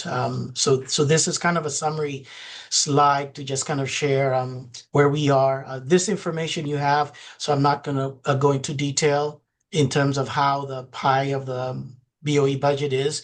But I think just in closing, this is really what we would like you to consider. And I know you have an extremely challenging job ahead of you. But we as a district and hearing from the parents, we would really like the continuation of free meals to our students. We have shared that this is truly a maintenance budget. We would really like to be able to maintain. Because of that additional funding based on the cap that the council has indicated, that does allow us to maintain most of our school staff that we would otherwise have to, we may not be able to maintain. And we're really looking to reduce the impact on our schools. As the superintendent mentioned, we spent a great deal of time this year listening to our parents through surveys and town halls, and we really put forward a budget that really reflects what their voices and what their priorities are. And with that, that concludes our presentation. Thank And I would you. just like to close by saying that I hope that as you continue to look at the budget and in conjunction to what we presented today, that you consider potentially increasing that 4.9 to become closer to that 6.5% ask, particularly because we want to maintain free meals for our scholars. And year after year, we've lost a significant number of personnel and resources throughout the educational organization that were instrumental in us being able to do the work effectively. The system is already strained as it is, and it makes it very challenging for us to continue to lose essential personnel and also be able to then do the work well. So I hope that the BET really considers elevating that 4.9% and getting closer to that 6.5%, understanding the challenges ahead, but also keeping in mind that the Board of Education year after year for the past few years has taken a significant hit in terms of the number of people that it's lost, and our children deserve the very best. And we need to make sure that we don't overextend our teachers, paras, and other educators because they keep having to do more with less. Thank you. Thank you. Any other questions from BET members? No, seeing none. Thank you for your presentation. I'm sure you've heard, maybe not, we are asking all departments for an alternative budget with 10% reduction, but with all the risks associated with that, just to have it, and we'll see how we go from there. So I hope that reduction can help increase the Board of Education's budget. Yeah. Thanks. Thank you all. Thank Thank you you so very much. Take much. care. Thank Have you a very great Thank you. much. day. Good night. Bye-bye. All right, Tom, what do we have next? We have economic and community development led by Jay Hibansky. As far her first time through the process. So I don't know. Do they need to be gentle, Jay? What do you think? No, I'm right. I can take it. Okay, so Jay was actually good enough to come up and chat with Jared and I for a few minutes this afternoon just to go over a few things that he had questions on. So we briefed him on the process and a few of his big variances, so we can collectively speak about a few of those. But same as last night, I will share my screen and do a brief introduction, and then talk through a few of the items. Some of them similar to what we saw last night, obviously in a different magnitude, but some of the line items are of a similar nature. Let me increase those a little bit and let me know what the sizing looks like at this point. We can see it. I think it's good. Okay. And I have the right one. I've got, as you can well imagine, at this point in the year, I have about 37 of these spreadsheets open, but I got the correct one, right? So let's collapse this and go right to the total for economic and community development. So let's focus on this highlighted area down here. So in total, the 2027 recommended total for economic and community development is just under 6.4 million, which is about $400,000 over last year's revised budget, or a total of 6.7% increase over. Some of his areas are down a bit. Some of them are up a bit for a variety of different reasons, which we can go through. We will start with we're actually going to start with Jay's area and Chief of Economic and Community Development, and then we will go into Sabrina has two areas: Arts Commission and then Business Development and Tourism. We will tackle those together. But let's expand this and go to Jay's area, which is Chief of the Chief area. So as you can see, similar to what we've seen before, a pretty significant increase on the salaries. Again, that is 2 years of raises and steps due to the contract negotiations.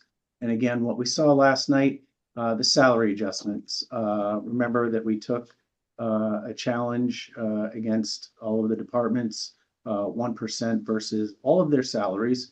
So in this case, for economic and community development, it happened to be $439,000 for all of economic and community development. And we put that all in the chief section. We did not allocate that down into each of the individual departments. So not doing that for fiscal 27, that shows us a net increase of $44,000 for the year, which shows a pretty significant increase. And just to remind everybody, like we talked about last night, that we are doing a similar allocation this year. We're calling it a salary lapse, and that is one lump sum that will be allocated citywide, not being pushed out to each individual division. So other than that, very few differences within the chief area. And at this point, I'll turn it over to Jay to touch on any other areas and perhaps give an overall summary for his division. Okay. Go ahead, Jay. Thanks, Tom. Thanks, Tom. And I just wanted to mention, because we have some of our department directors running their other meetings this evening, if it's okay that we take a few of them out of order as listed on the agenda to accommodate their time. I think we asked for maybe building code to go after me, if that's all right. Yep, it's fine.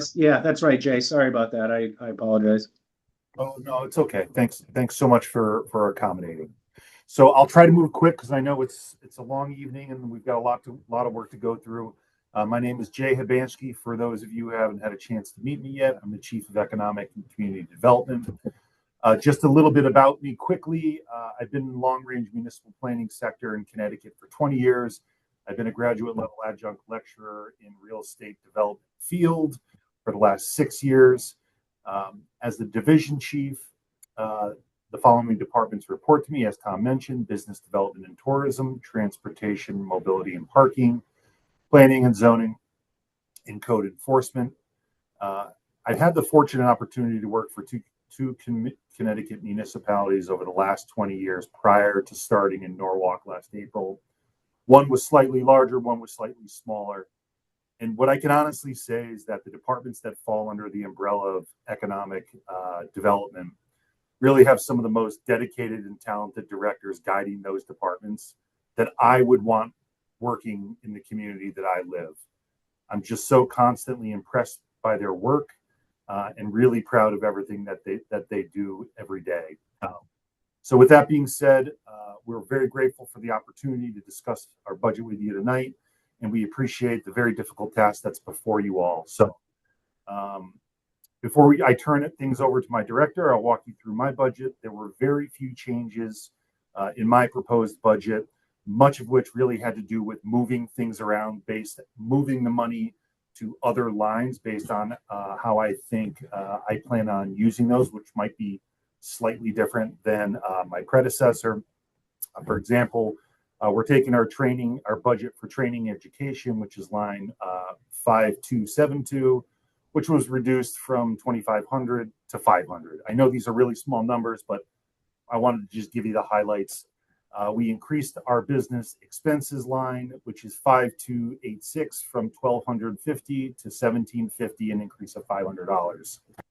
We've also proposed an increase in the seminars and conference fees, line 5295, from 500 to 1,000.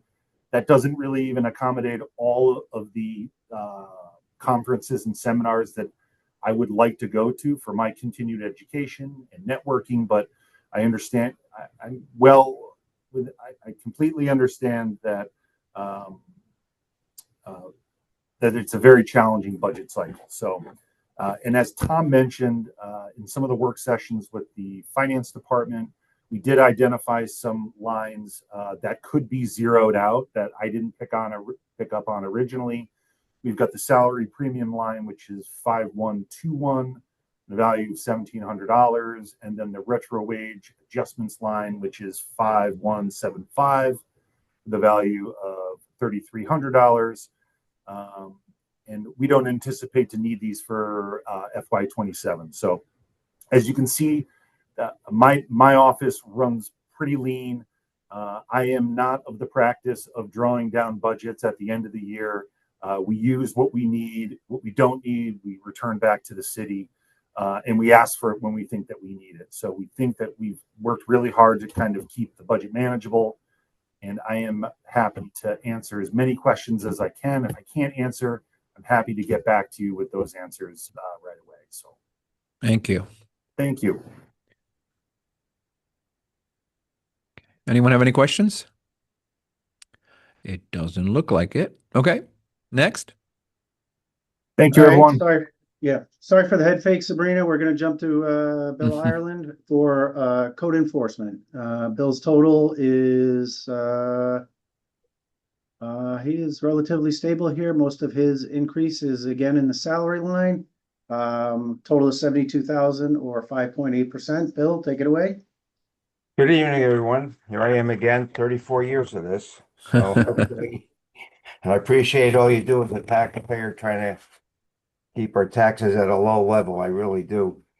Our projected revenue for the year in right now is 4.2 million, and we're sitting at, through the end of February, 3,600,000. For rough figures, we have to bring in another 600,000 between March, April, May, and June to reach our goal, which we should do very easily for what we project. We're still in the thick of the inspections at the high school, which is moving along right on time and at a steady pace, even with the weather we've had. The permit issuance is up again, is going up. We sort of slacked a little bit in the December, January, partially in February times. But we have the Meadow Gardens apartment going on, and we see the Water Street apartment hotel coming in. And in conversation with Gilbane, it looks like the Norwalk Hospital addition is going to take place. Talking to them, they're talking a 10-story tower, which they hope would be in the construction stages, at least through the demolition and the start of in the 2027. My staff is basically the same. I feel I operated pretty efficiently for the size of the Norwalk, comparing it to other towns. I'm still operating with the 3 building inspectors, 1 electrical, 1 plumbing. With the apartment houses slowing down for the amount we had going at one time, my part-time accountant is dropping. I've already eliminated 3 of the part-time inspectors. So it's just, I work at a minimum. I always give everything back to the city what I don't use, but I hate to go back for more. That's just my forte, and that's why my is staying right where I have it for now, unless you have something you would like to question me on. Anyone have questions? Yeah, Ms. I mean, Yang? Troy, Bill, Troy? you said it was 4.2 million, which is great. Anyone that drives around NOAA can see all the stuff that's going on that I think is great also. What was it last year, the 4.2 million revenue that you're expecting this year? Last year we're at 4.4. So it's a A little year. down because there's not as many of the large apartments already done, right? Is that why? Correct. And what happens is, even though they're as big as they are, they're not a one-year project. So what we collect on a certain year, the project might go on for 3 years, like 467 West Avenue, which Toll Brothers built. And right Right. now they're starting to fill in the commercial end of it, which is good. And we're starting to CO these buildings. Excuse me, we just CO 370. We're doing the final CO on 467. We're in the middle of the construction of Chestnut Street, 15-19. And there's other substantial projects starting, Belden Avenue, the Milligan project next to the being built over the old Pathmark. And Oh, that's right. Yeah. so we have some good stuff coming in, which I think we projected 4.4 million for next year. Yeah, Oh, great. that's correct, though. Is it? And the Okay. 10-story. Yeah, I've got you in for 4.4 next year. Great. Okay. The 10-story building at the hospital, where is that on their grounds? They're going to be knocking down two of the towers, or Oh, two of the older portions of the hospital, is what they project. And there's going oh, to be some construction being carried on Stevens Street with a possible bridge going overhead to the hospital. It's quite a project, and the new ownership of the Norwalk Hospital is yes. really a big proponent of this. The acquisition. I was very happy to see that. Yeah. My mom is in Queens and she uses all those hospitals. But thank you, Bill. Sounds like a good story. Okay. Miss Yang? Um, what I wanted to say is there, having been through this budget cycle a number of times, there are a couple of departments that punch well above their weight, given the impact that they make to the city. They're outward facing as an ambassador to the city, the level of revenues that they bring in, and their professionalism. And code enforcement is one of them.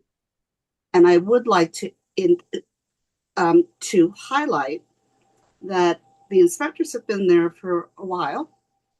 And at some point of time, Bill Ireland will probably like to retire, hopefully not for a long time, but we should be thinking about the succession planning of this department. I'd like to also indicate, so his budget's 1.3 million. In 23, it was 1.1 million. He has come in with a 4% increase year over year, which I suspect is pretty good compared to most. And if we compare that to some of the administrative departments that we looked at yesterday and compare what code enforcement does compared to some of those departments, I think we need to look and think about all of that very carefully. So thank you, Bill, for always giving more, punching well above your weight on what you do for the city. So thank you. I appreciate that. Thank you. I did lose weight, though, I want to tell you. So I'd like to point out one more thing, and Jay has been big on this, is the online permitting system. I think it's going to streamline what we do. He was very, very, very helpful in bringing that to the city. He should be recommended and commended rather for that.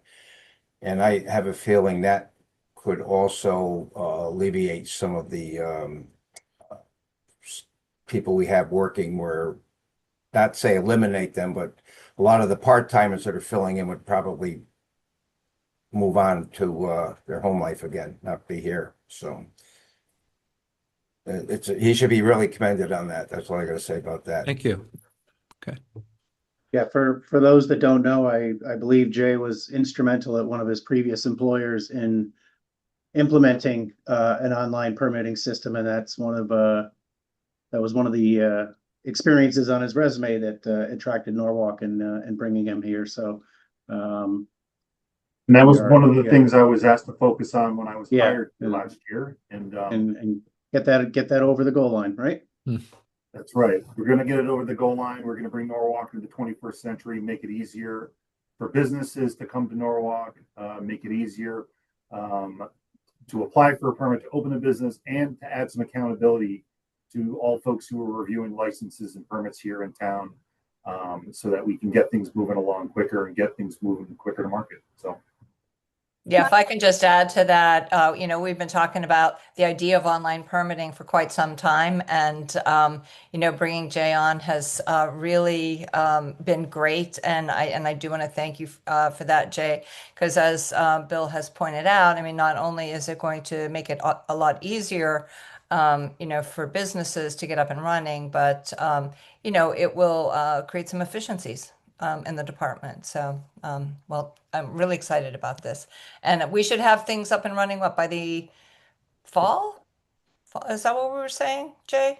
For them, I'm hoping we're going to have, instead of going for a big bang release where everything gets released and goes live at once, we're going to have incremental release for licensing and permitting as early as this summer. That's the target. so that folks can get comfortable with it as we enroll, because it's not just our users, but it's going to be the back end managers of the system. We're going to need to get used to it as well. So getting everybody comfortable. And I do want to add that we came in 50% under budget for what was budgeted for this project as well for our first year of implementation. So we're really proud of that. And a lot of that work goes to the implementation and selection staff. So I can't take in all the credit. Yep, love that too. Ms. Yang? Yes, so kudos on that, Jay. That's wonderful. And yes, I've seen other towns and it's much easier. And I'm glad you're able to bring other towns' best practices to Norwalk. So one thing I would ask is if you could also just take a look at our fees and making sure that our fees make sense and are harmonized and are competitive with other towns. If we're too high in some, we should change it. If we're too low in some, we should change it. But just to make sure that we are collecting the revenues that we should be relative to permitting. And I appreciate that suggestion. And it's usually best practice to do that, to take an inventory of what comparable cities are charging every 3 years. So it's something I can check in with building, planning and zoning, and probably bring in some of the other licensing departments so that we can maybe do just a general city overhaul on that. Right. I'd like to throw, I have been doing that, Jay. Right now, we are just a tad, we're one of the higher ones in Fairfield County, a tad over Stanford, who's our main barometer of what to do.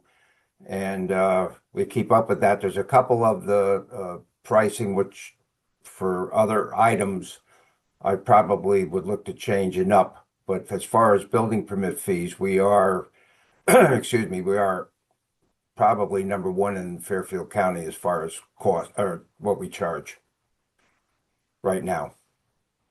And I'm realizing that my camera looks like the TV in my basement growing up. And so if it's distracting, I'm happy to turn it off and you can just hear me speak. So just let me know if it's distracting. No, you're good. All right. Okay. What do we have next, Tom? Thank you. Yeah, thanks, Bill. Thank you. We are going to we will do Arts Commission, and let me just open that one up, and Business Development and Tourism. Sabrina covers both. So let me get both of those. Arts Commission is actually a total of 33,000 for the year. A 0% increase. And Business Development and Tourism is 508,000 is the current recommended. That is down 60%. I'm sorry, $60,000 or 11%. Yeah. And we will turn that over to Sabrina to talk about that. You'll notice some pretty significant drops and cuts, especially in the BD and T area. And I think we have some headcount discussions in this area as well. So Sabrina, take it away. Hi, everybody. I hope you're having a good night. So we'll start with Arts Commission because this one's pretty straightforward. The only change we're seeing here is in membership and dues.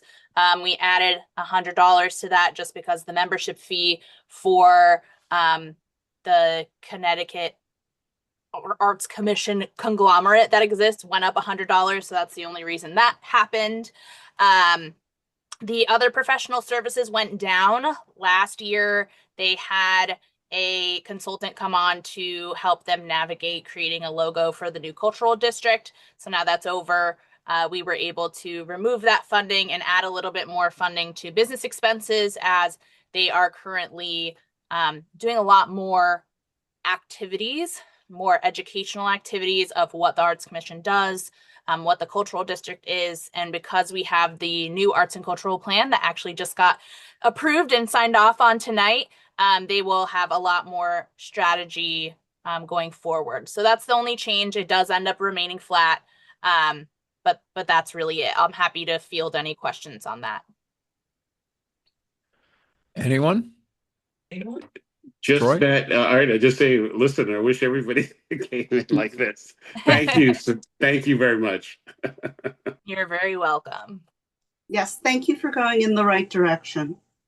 Yes, and then we can move on to business development and tourism. So the only real large change you're going to see here is in the salary line item and in the advertising line item.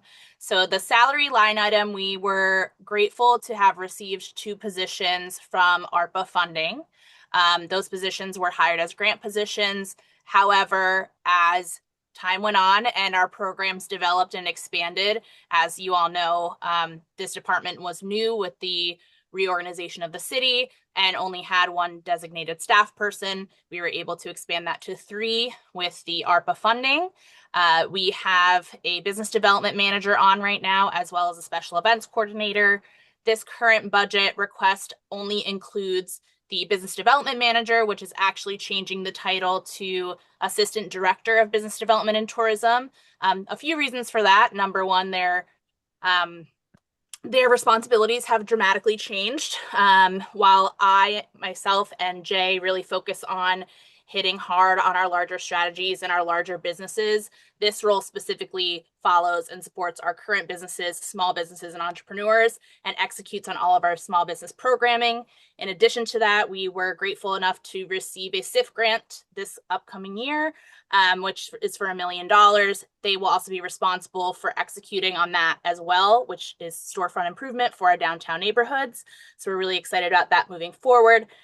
So with all of that rolled into one, and additionally, on a personal note, I will not be here for 4 months by the end of this year and going into next year because I will be on maternity leave.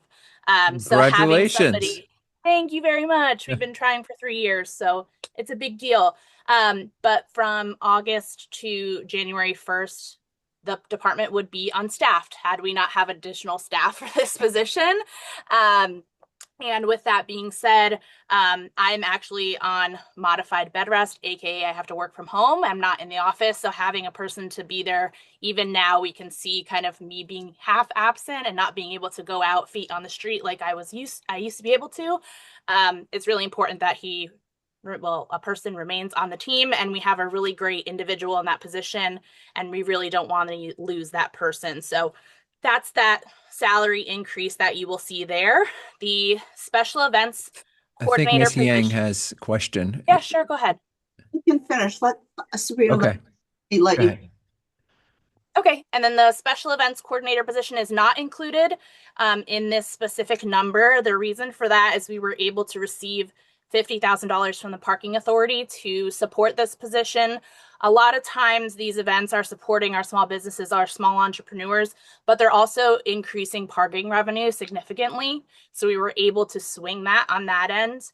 And then we will be asking at the end of this and from the mayor and council to do a small modification that will still leave the negative 10% here, but we're going to decrease the marketing budget by $24,514 and increase that to salaries to make up the difference from what parking is not able to contribute, to keep that position on. And the reason why you can see the negative balance in advertising is because that position specifically, paired with the assistant director, will actually be able to take on a lot of the advertising responsibilities that we had to pay our consultant to do before.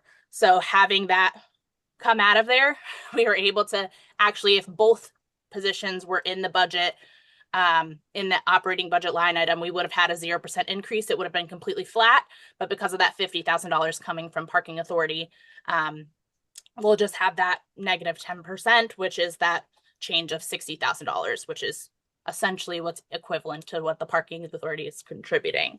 Other than that, very small changes. The other $5,000 decrease in the security systems is what we pay for overtime for police and EMS, all those other types of salaried positions that we have to pay for events. We have over budgeted that. It is based on who we hire those days, who's a bit available to take the work. We've significantly over budgeted in the past, so we're slowly decreasing that so we can hit kind of the best number for us to move going forward. But other than that, very small changes, but I'm happy to take on any questions. Okay, Ms. Yang? Yes, a couple of questions, Sabrina. What is the level of capital expenditures that you are asking for in this upcoming budget? This upcoming budget, we have around 200, I think it's $200,000, maybe a little bit less for special events. We've been supplementing that as we've been able to receive funds. We have about $25,000 that we've accepted as of the creation of the account, which was only about 6 months ago. Don't quote me on that, but it wasn't a full year. I know that, and it was more than a quarter of the year.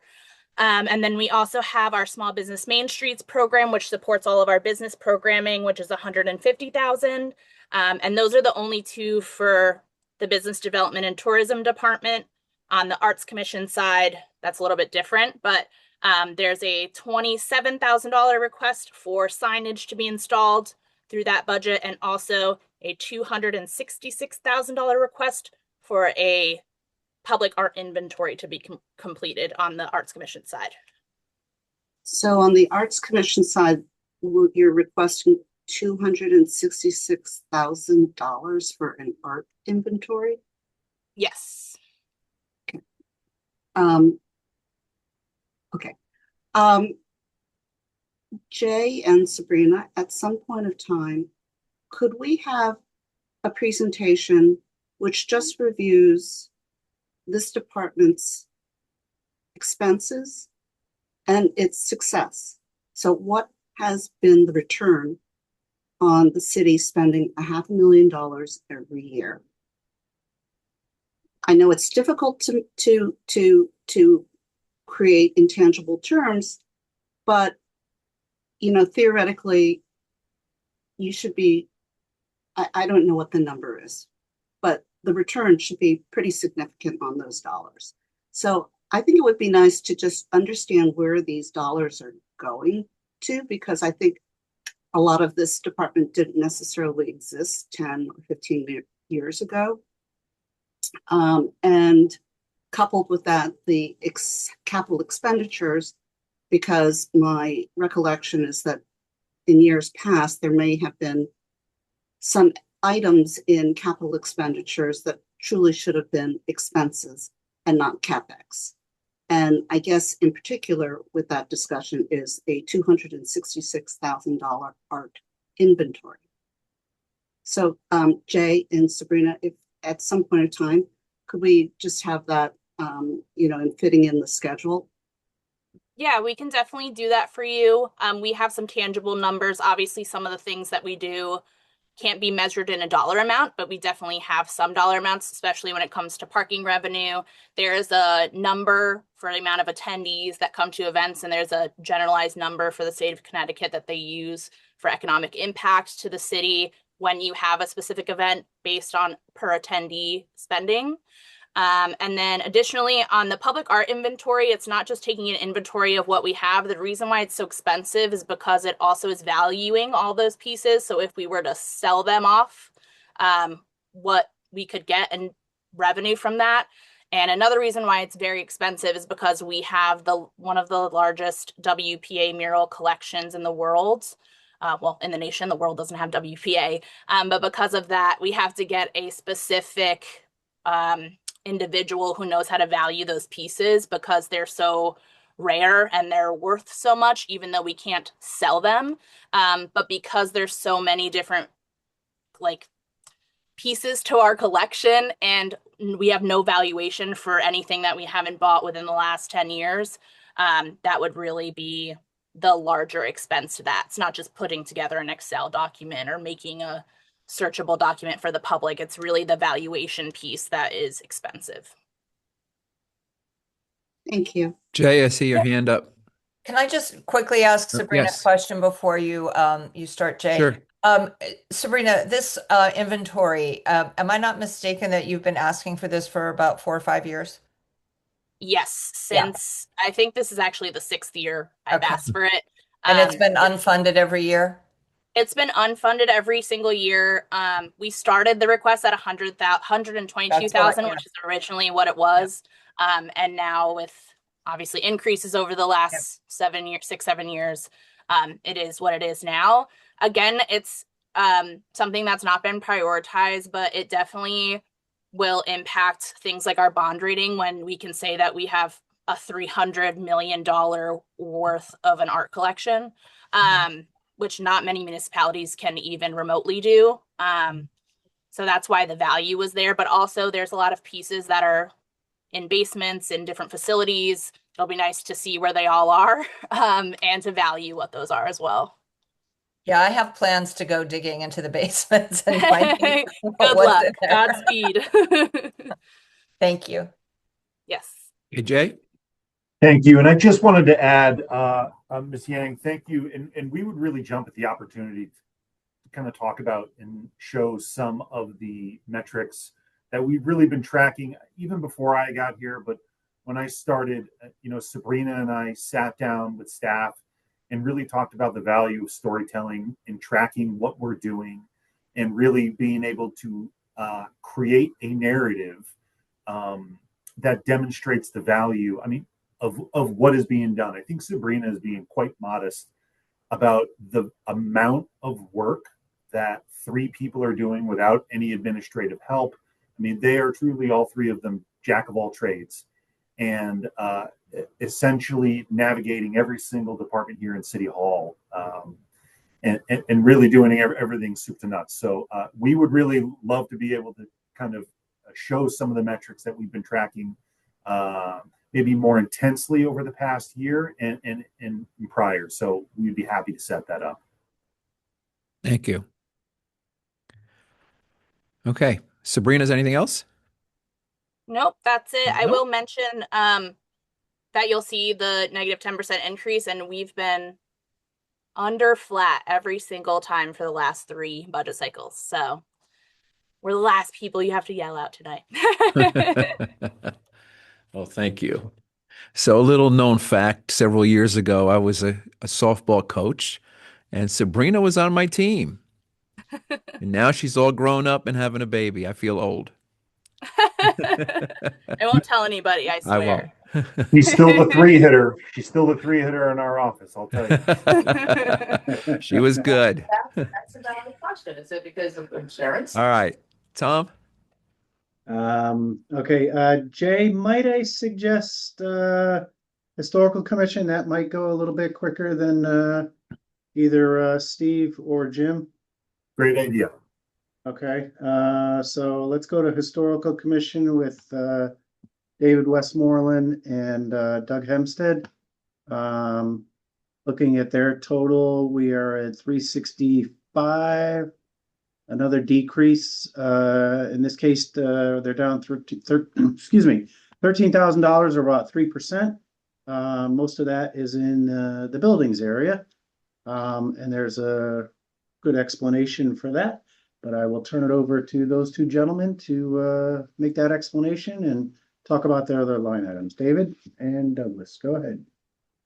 Sure. I'm not really sure where to start. We are in the process of, for the last several years, we have been working with facilities management to turn over the management of the city-owned buildings at Mill Hill, the museum by City Hall, and the buildings in Matthews Park. For many years, we, Doug and I and others as volunteers, have managed those buildings, taken phone calls when things break, roofs leak, toilets don't work, whatever, manage renovation projects, so on and so forth, in addition to being involved in the nonprofit organizations that run the programming and keep the buildings open and raise money to help repair and renovate the buildings. We are slowly, having volunteers worry about fixing the roof and making the right decisions about that, and electrical and all those things is not really sustainable for a city. We think we've done a pretty good job, but I think we're all tired of it. And the city is stepping up to the plate and starting to take care of their building.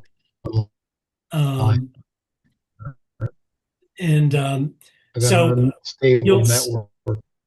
you'll see a big increase in facilities management budget tomorrow night for the city taking over the Lockwood Matthews Mansion.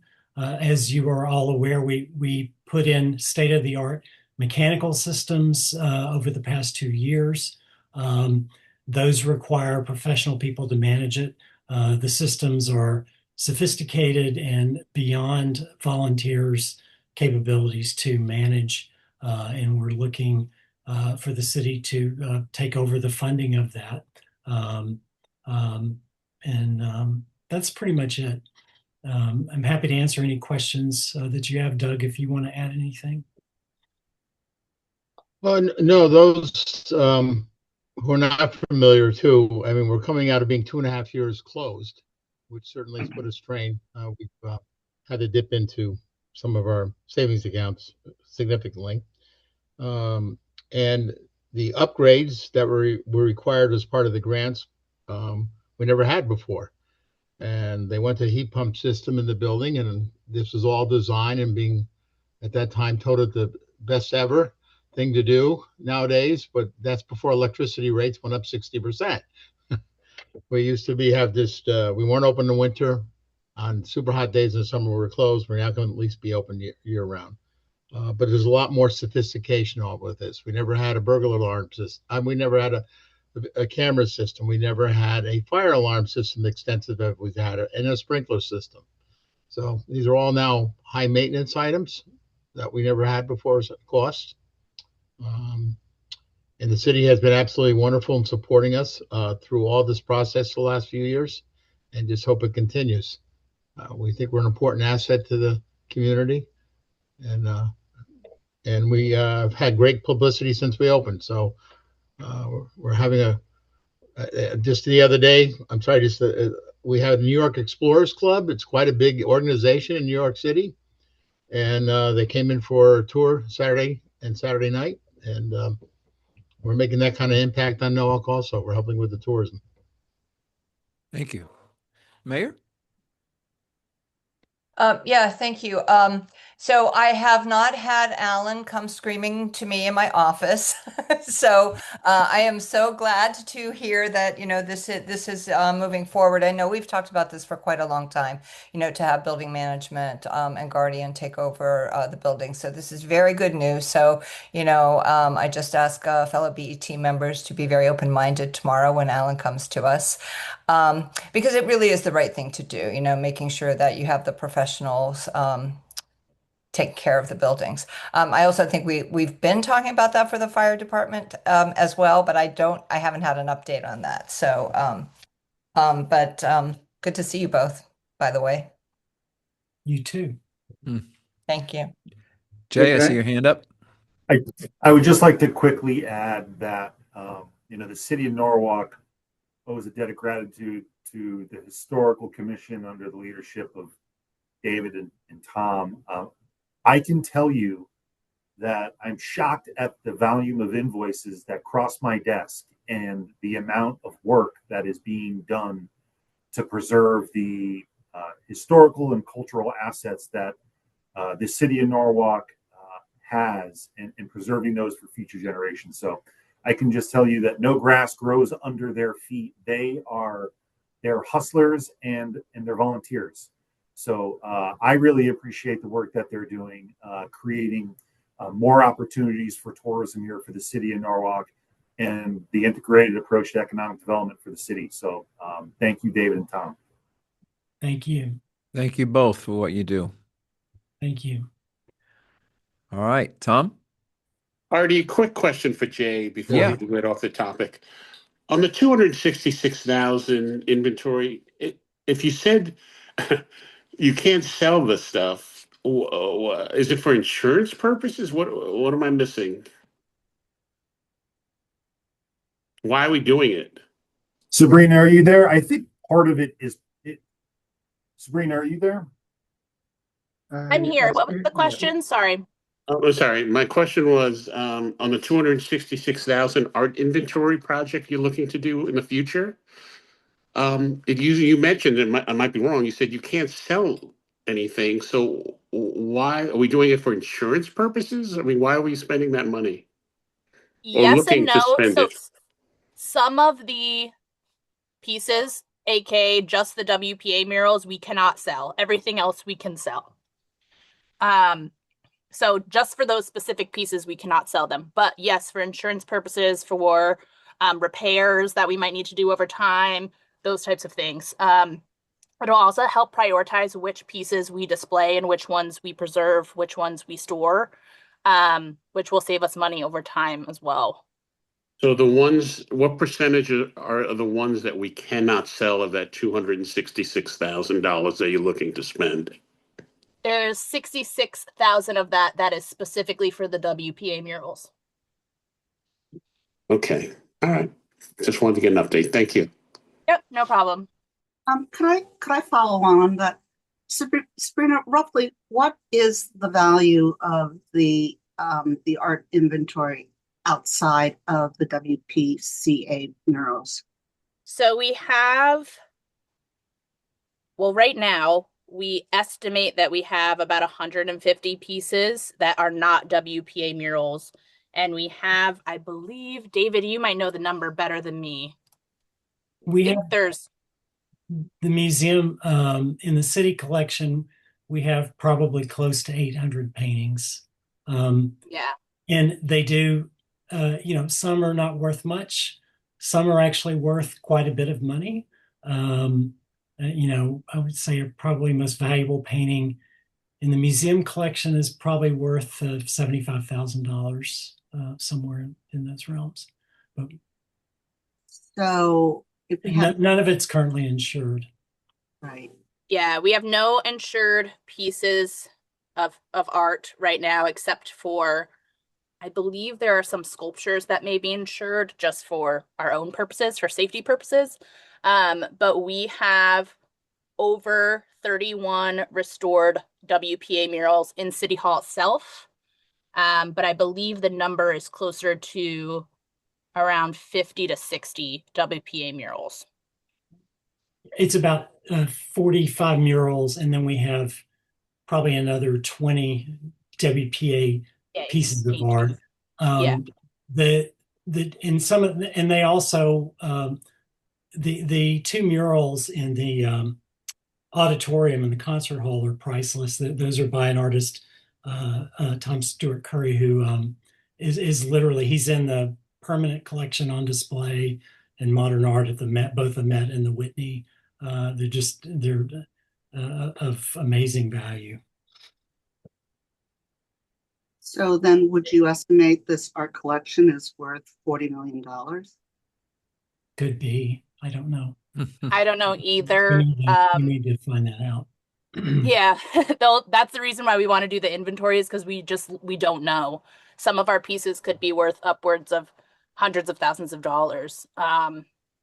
And others could be worth, $20, who knows? But I would comfortably say, looking at the work that the firm that we have to use, because there's only one firm that actually knows how to value some of the historical pieces that we have, they're well over 10 million, tens of millions of dollars when they have other municipalities that do this, when they value art. If I could make a suggestion that you be able to make a cursory inventory and to prioritize the work of the inventory. So if we assume the 80-20 rule, that maybe you are really just taking a value. You can make a cursory look at of the 800 pieces, and you may say 600 of them probably aren't worth much of anything. You can have the evaluators go and look at it, but then they spend time on the 200. So now they're valuing a quarter of the inventory, and therefore you might be looking at a bill closer to 60,000 than 266,000. So I just ask you to consider that. I don't know what the rest of the questions are. I just want to remind everybody that we're doing the operating budget, and we've been talking about a capital item for quite a while now, and there's still a decent amount to go here. And there will be an opportunity for sure to talk about the Capitol, but I just want to keep that in mind because we got more ground to cover the rest of the night tonight. Okay, that's fine. Thank you. Thank you. I would just comment. I do appreciate that idea. I'm pretty familiar with the collection and with all the paintings, and I would say that there's probably somewhere well under 100 that are of little to no value. Um, Most of the pieces that we have are, may not be aesthetically appreciated, but they're of some significant value. Um, but but it's certainly something we would prioritize. We have a lot of we have a collection of painted scenes of Norwalk that are painted on old saws, and it's probably not worth much. So I would skip that professional evaluation on those and things like that. So I hear you. Okay. Let's move on then. Thank you. Tom, what do we have next? Your call, Jay. Planning and zoning or TMP? Uh, uh, Alexis, I know you're there. Is Steve out of planning and zoning yet? Yep, I'm here. Yep. All right, Okay, Steve, why that's don't you take it from here? okay. So at the summary line in planning and zoning, we are looking at a total of 1.8 million on the recommendation for 27, an increase of 143,000 or about 9% year over year. 136,000 or just under 10% on the salaries. And a handful of variances otherwise. Steve, Alexis, all yours. Sure, and I'll start, and Alexis will correct me whenever I stray too far. I am wearing my glasses, and thanks, Tom, for the smallest spreadsheet ever. So I'm doing the best I can to read through this. You're Most of the the increases I think you'll see are kind of things that we're bound to. We did not make any significant increases beyond what we typically have is mostly staying pat on things. I think one thing that will be a reduction, it's not quite finalized yet.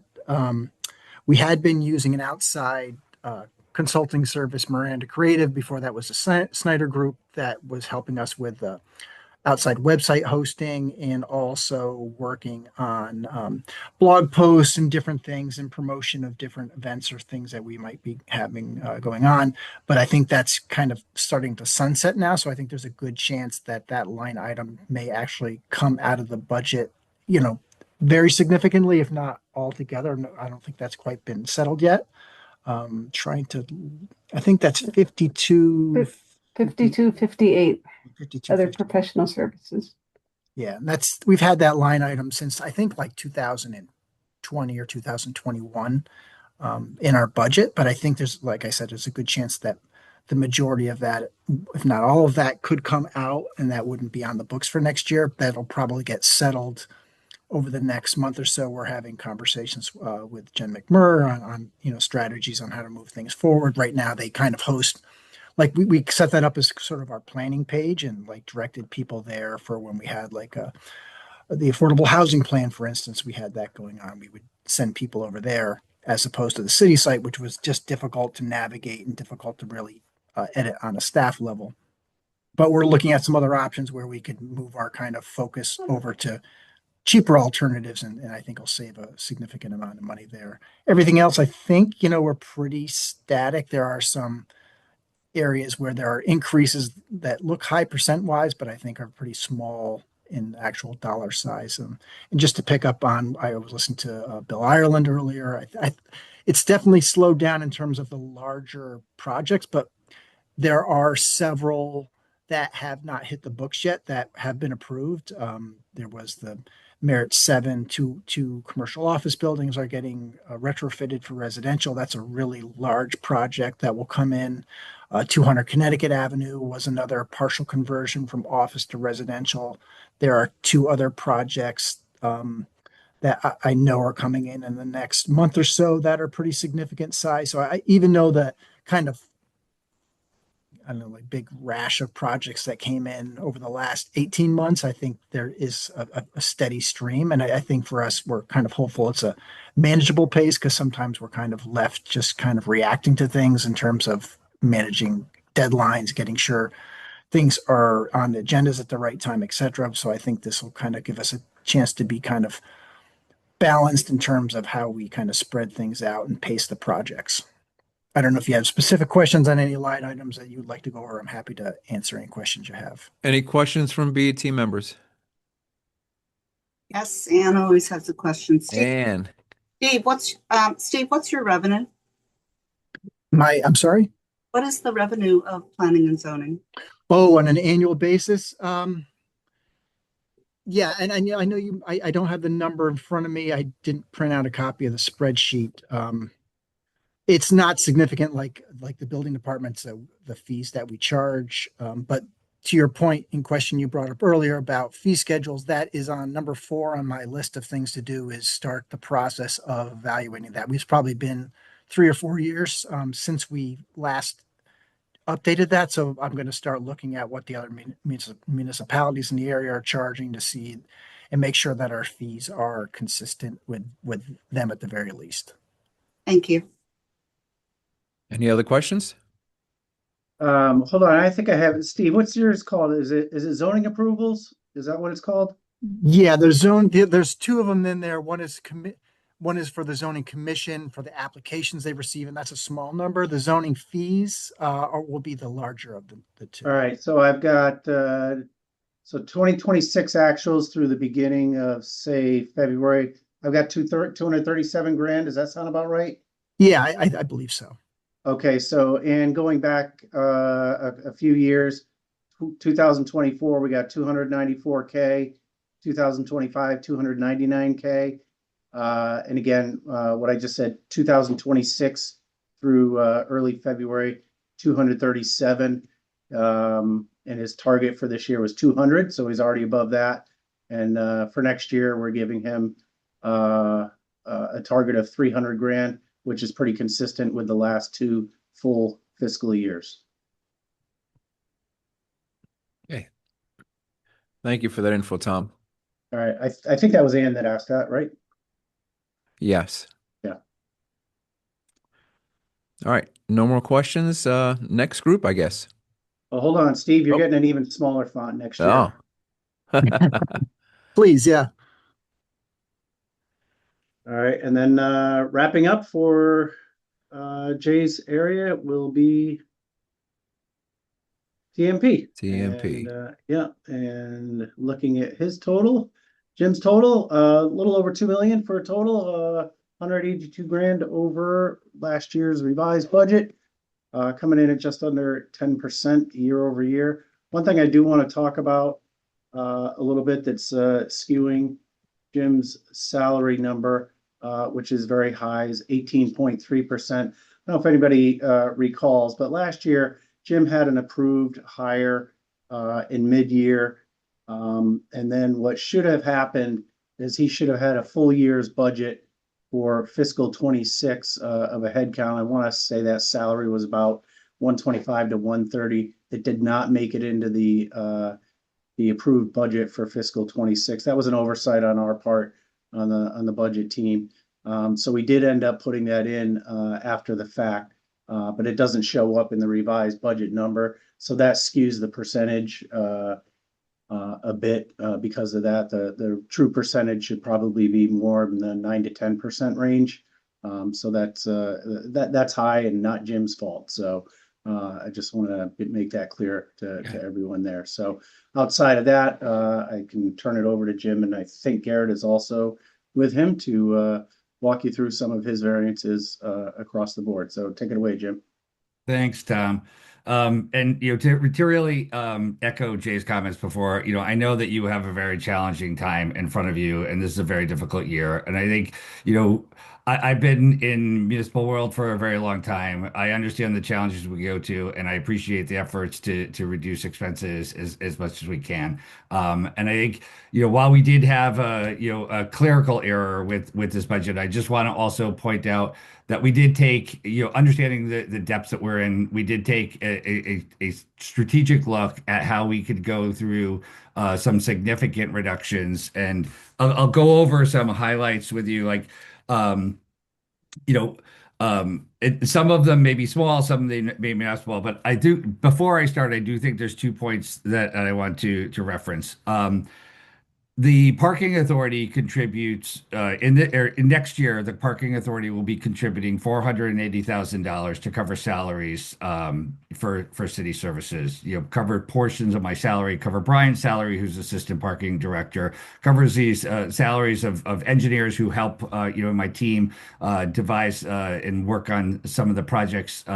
We have in the 5 years that I've been here reinvested $6 million of parking revenue into repairing the assets that hadn't been repaired before. So while that $480,000 is not reflected in our line item, it is delivered to the city and taken in as they're in the general fund. But it is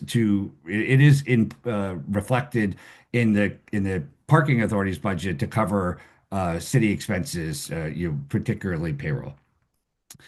And then as I go through each of the items, I'll just remind people that what we're really responsible for is a safety department for the city. It is 279 miles of roadway that's across the city. 259 of those miles are city roads, 20 miles are state roads. While they're state roads, we still play a significant role with the state of Connecticut in determining the experience that drivers and pedestrians and cyclists and transit users have in our system. That being said, in my line items, 5211 postage is we're reducing it to $500, which is a 61% reduction in that. We have requirements of grants to do notifications, not even though on the requirements of grants. We just think it's good policy to have our residents understand the investments that we're making in their neighborhood. To compensate for that, what we're looking to do is, rather than do all of the mailings, and the mailings consist of, we mail at the beginning of the project, we mail at when we are doing a public meeting, we mail when work is going to come in front of your house within a couple of days. We're going to hand deliver those messages to get them out there. I also like the fact that we have an opportunity to talk to people at the time. But we really we took that stringent of effect to get this down. The printing and duplication, we're down 33%. And that is largely, we think it's really successful when we do these public events, that we have images to show them of what the investment will look like. We're just going to have less images and sometimes less of the quality image that goes there. Our typing services, that is going to be incorporated into the event category for the bike walk commission. That is for the person who does the bike walk commission. So we're just moving those directly to there. Our memberships and dues, we took a strategic look at what are the memberships and dues that are required. Those are really necessary of the CDL licenses that we have, the International Municipal Signal Association, right? So we're able to reduce that down to 2,500 with a 16.7% reduction. Our advertising, again, really is, we really looking at the guidance that we have from our grants, that these are requirements. But we saw there where's an opportunity to bring that down. We brought that down 49.5%. And again, I'm doing this because I knew that we were against a really high number, and I wanted to hopefully express to you that we tried to do the best that we could do to bring this down. I think we have other professional services. That was down 13%. This is a critical one for us. It's what we use for project assistance, for temporary traffic control plans.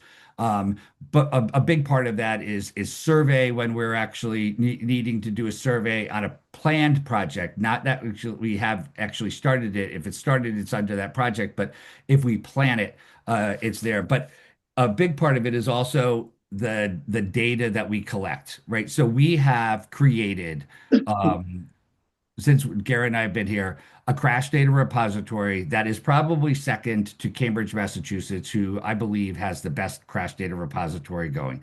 That crash data repository has speed volumes on every street. It has ADT on every street. It has the crashes in relationship to the volume that's going the street. We meet with the police office, with the police department traffic division on a regular basis, going over which streets which should have some targeted enforcement to meet that. And I will point out that I think those efforts, combined with the projects that we have done, I don't know if you've seen a recent post, and I'll do this, and I'm blurred, so I can't see it. So it was a Facebook, it was a social media post that really looked at 2024 data to 2025 data. The city saw a 27.93% reduction, fewer crashes, and a 14.6% fewer crashes with pedestrian incidents. Those are statistics that are not being seen in any municipality in the state. Norwalk should be proud of those numbers, and that happens when we all come together seamlessly and work to a final solution. Those are the numbers that's the data, some of that comes out of that professional services that we capture. We have traffic lights. We reduced it 25%, best we can. These are they're related to the traffic lights and our light bulbs. Our signals, which we have two lights at every single approach to an intersection by federal regulations. These are our school zone flashers, our illuminated street name signs. We have a 12.7% reduction in other repair and maintenance. This really looks at, we strategically looked at negotiating the contracts we have with Econolight, Vision, our emergency preemption. We provide emergency preemption services for our first responders. That when they approach a signal, that they'll prompt that signal to go green so that they can go through it. Our other repair and maintenance, while it's a significant line item at 55,000, it was 63 down to 55. It's a 12.7% reduction. But the important part of that is, again, we negotiated with Condot as part of the Walk Bridge project, finishing the network, the fiber network ring that we have going around the city. That fiber network ring was primarily used for traffic signals. We have opened that up to IT, and IT has, in this past year alone, we've put on the fire departments 1, 3, 4, 5, and 6 onto bypassing purchasing broadband using the dark fiber that we have. We brought on aboard the police department and the Norwalk Library's Wall Street and Sono branches. So I think we're seeing significant savings coming out of IT as we bring that, but we're also bringing network stability to these under the fiber network. Our training and education, we were able to reduce by 13.3%. That is, our bucket truck training, our road training, the trainings that are required through the experience to the licenses that staffs are required to have. We did reduce our business expense by 20%.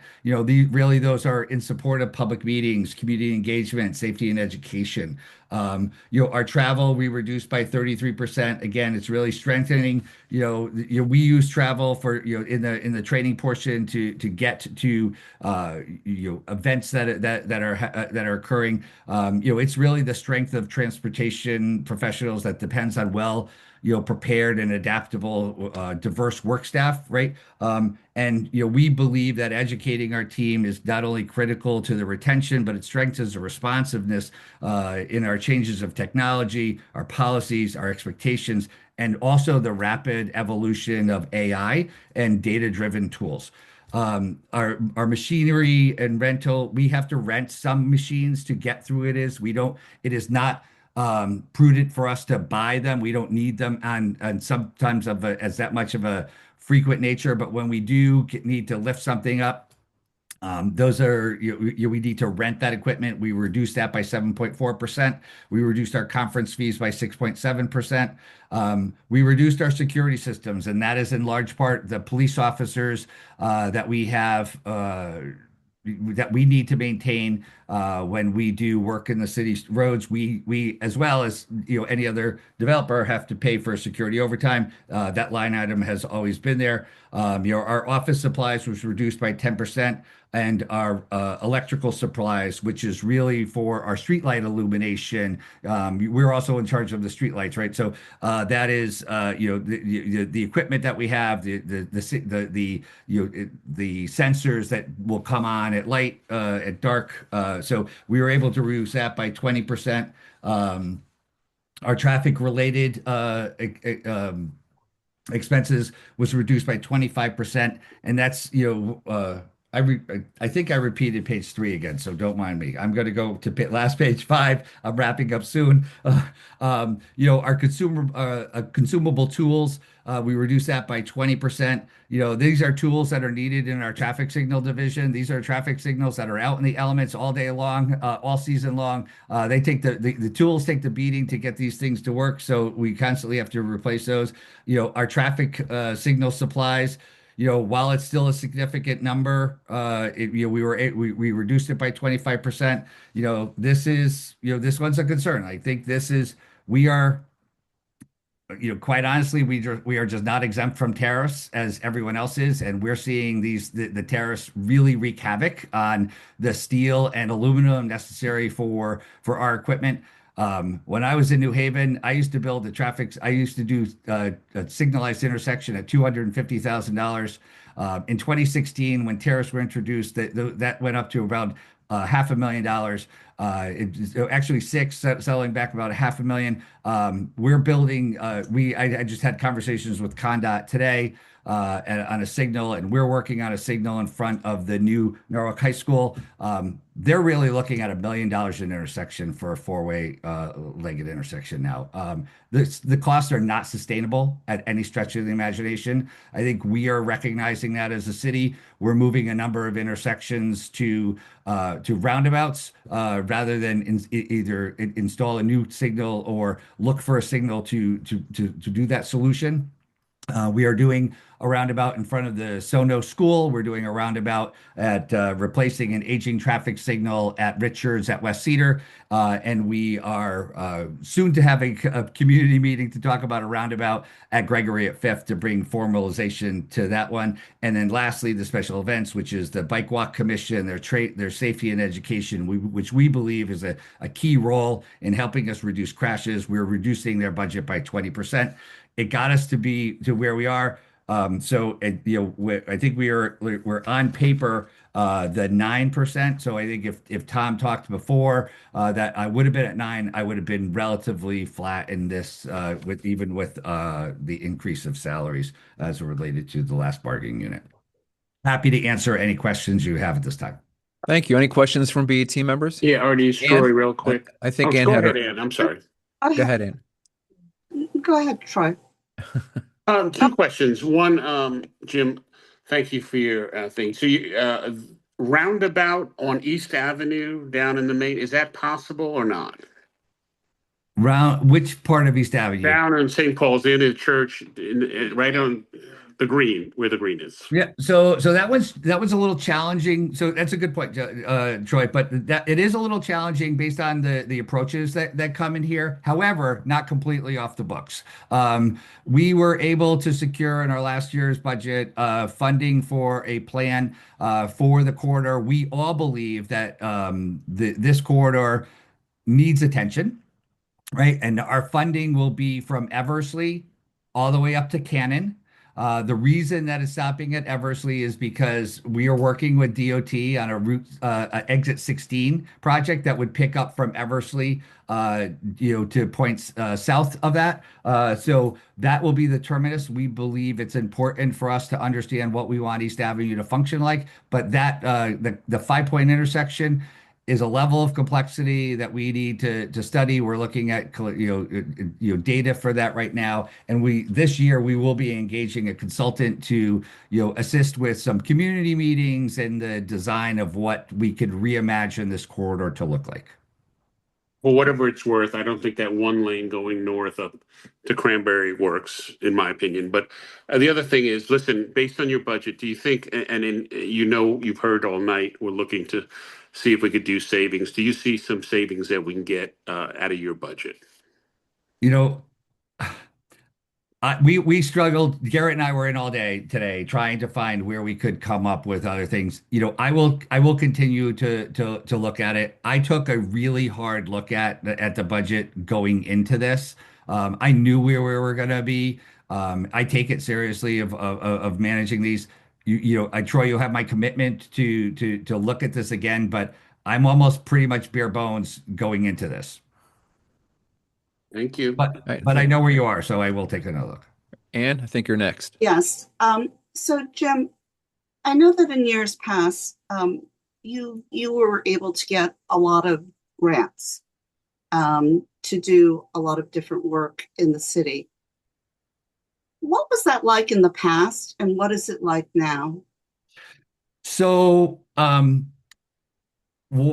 don't, you guys, again, I'm at a blurry thing, but I can't. So I will say, I will get this out to the team. So we create an annual report every year. We do it at the close of the calendar year because it allows us to reflect on the construction that we had done. And so we do budget at a fiscal year. We do their annual report at a calendar year. This annual report was the largest annual report that we did, and it's at 63 pages. And I think you're going to be really interested and hopefully pleased that the grants that we were able to secure in 2025 total just over $13 million. So we still continue to go after those grants. Now look, that we did go after a number of other ones that we were unsuccessful with. I think we had a total of 20. I closed the page, but 20 something million dollars that we went after. We're not always successful, which is okay. But I think coming in, at $13 million grants was pretty successful in our terms, and we're continuing to look at it. Are there challenges right now? Yeah, I think that we one of them in particular, and is that we originally went for the roundabout at Gregory at Fifth that I was talking about before. We went out that for $3.5 million. We were initially awarded $3.5 million in a federal appropriation. That federal appropriation in the last budget bill that went through was eliminated. Congressman Himes was able to go back and secure most recently, which will be out in a newsletter soon, securing us $850,000. $850,000 isn't enough to make it happen, but we believe $850,000 will help us secure. I got $400,000 to secure a design. So with a construction-ready document and $850,000 in the bank, we think that that's really going to be the sweet spot to allow us to fund that intersection at its entirety and grant funded, and I'm pretty confident that'll happen. So Jim, what are you anticipating your grants to be in 2026 and 2027? Jim, these are capital grants you're talking about, right? Not operating fund. Correct. Yes. Not operating budget. I understand, but the operating budget supports the grants. So I would like an answer to that. I just think that these would be more appropriate when you guys have the conversation about on the capital side. Okay, so if the grants are going down, does he need as much staff? That's the question. So can I have an answer to that question for 2026 and 2027, what your grants are supposed to be? Sure. So some of our grants are multi-year grants, right? I have one project manager. So without a project manager, none of them get done, right? So we are extremely lean in staff. What is the number for your grants for 2026 and projected for 2027? I can't project that because I don't know what grants are made available. Then We what is go after every grant that's made available. then what is your grant total expected to be for 2026? Again, I Can don't you know get what us that grants are. number? No, I don't know what grants are available. We're halfway through the year. What have your grants been year to date from the end of June 2025 to current? What is your level of grants? Okay, when I told you the $13.2 million that we received, that was through calendar 2025, right? I don't I don't have them broken down from June afterwards. I broke it down into a calendar year. Can I suggest that Jim follow up with Yeah. you, Miss Yang, with those answers? Yes, that's fine. Okay. That is fine. The other part on this in terms of cost savings, the parking authority has significant revenues. Can they pick up more than $480,000 of your department's budget? Can they pick up another 200,000? Not without putting, well, I don't have the authority to do that. There's a board of commissioners that oversees the parking authority, but they have been replacing, reusing revenue to maintain the structures in a state of good repair that hadn't been kept in the past. As I talked to you before, in the past 5 years, the parking authority has reinvested $6 million into their facilities. We recently did another round of conditions assessments that really measure from an outside perspective what work is needed in our facilities. In Yankee Doodle, it requires another $2.5 million. I think we had $4 million needed in the south. However, now you're talking about capital expenditures. I'm now talking about operating budget. You said that we received $480,000 to offset the expenses in your department. Can you go back to the parking authority and ask for 600,000? I could ask them, yes. Thank you. Okay.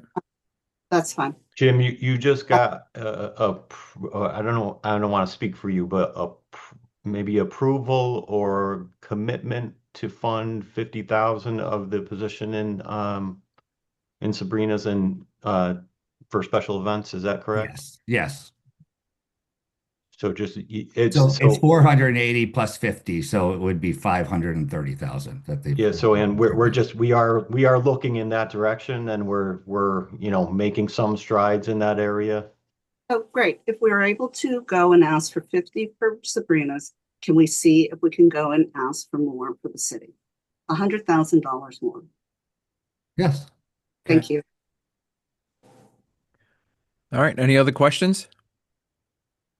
And I'm sorry, I would like to hear what the grant number is. I would like to hear what our grant numbers are Yeah. then through the period of time. Thank you. And you're going to get that to us, correct? Yep. Thank you. All right. Anybody else? No, I think we're done with this. Thank you very much for your presentation. Okay. Thank you. Appreciate it. Tom, is that it?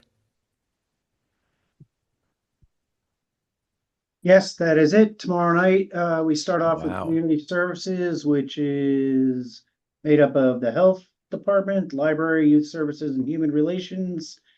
And then we move on to our biggest department, public works, which also includes building management, recreation, and parks. So that will be a rather lengthy one. Great. Great. Mayor, do you have any closing comments? No, let's just keep rolling along. We've got more departments to get to. Well, No, but thank you, everyone. These were long discussions tonight, and Yeah. everyone gets a good night's sleep and rest up for tomorrow. yeah, we've been at it for a little over 3 hours. Yep. So can I get a motion? I'll make that motion. All right. All right, and great job, and great job filling in, Artie. Yeah. Thank you, Yes, Artie. well Good done, job. Artie. Thanks a lot. Have a All right. great night. Good night. We are Thank you, adjourned. everyone. Bye-bye, everybody. Bye bye.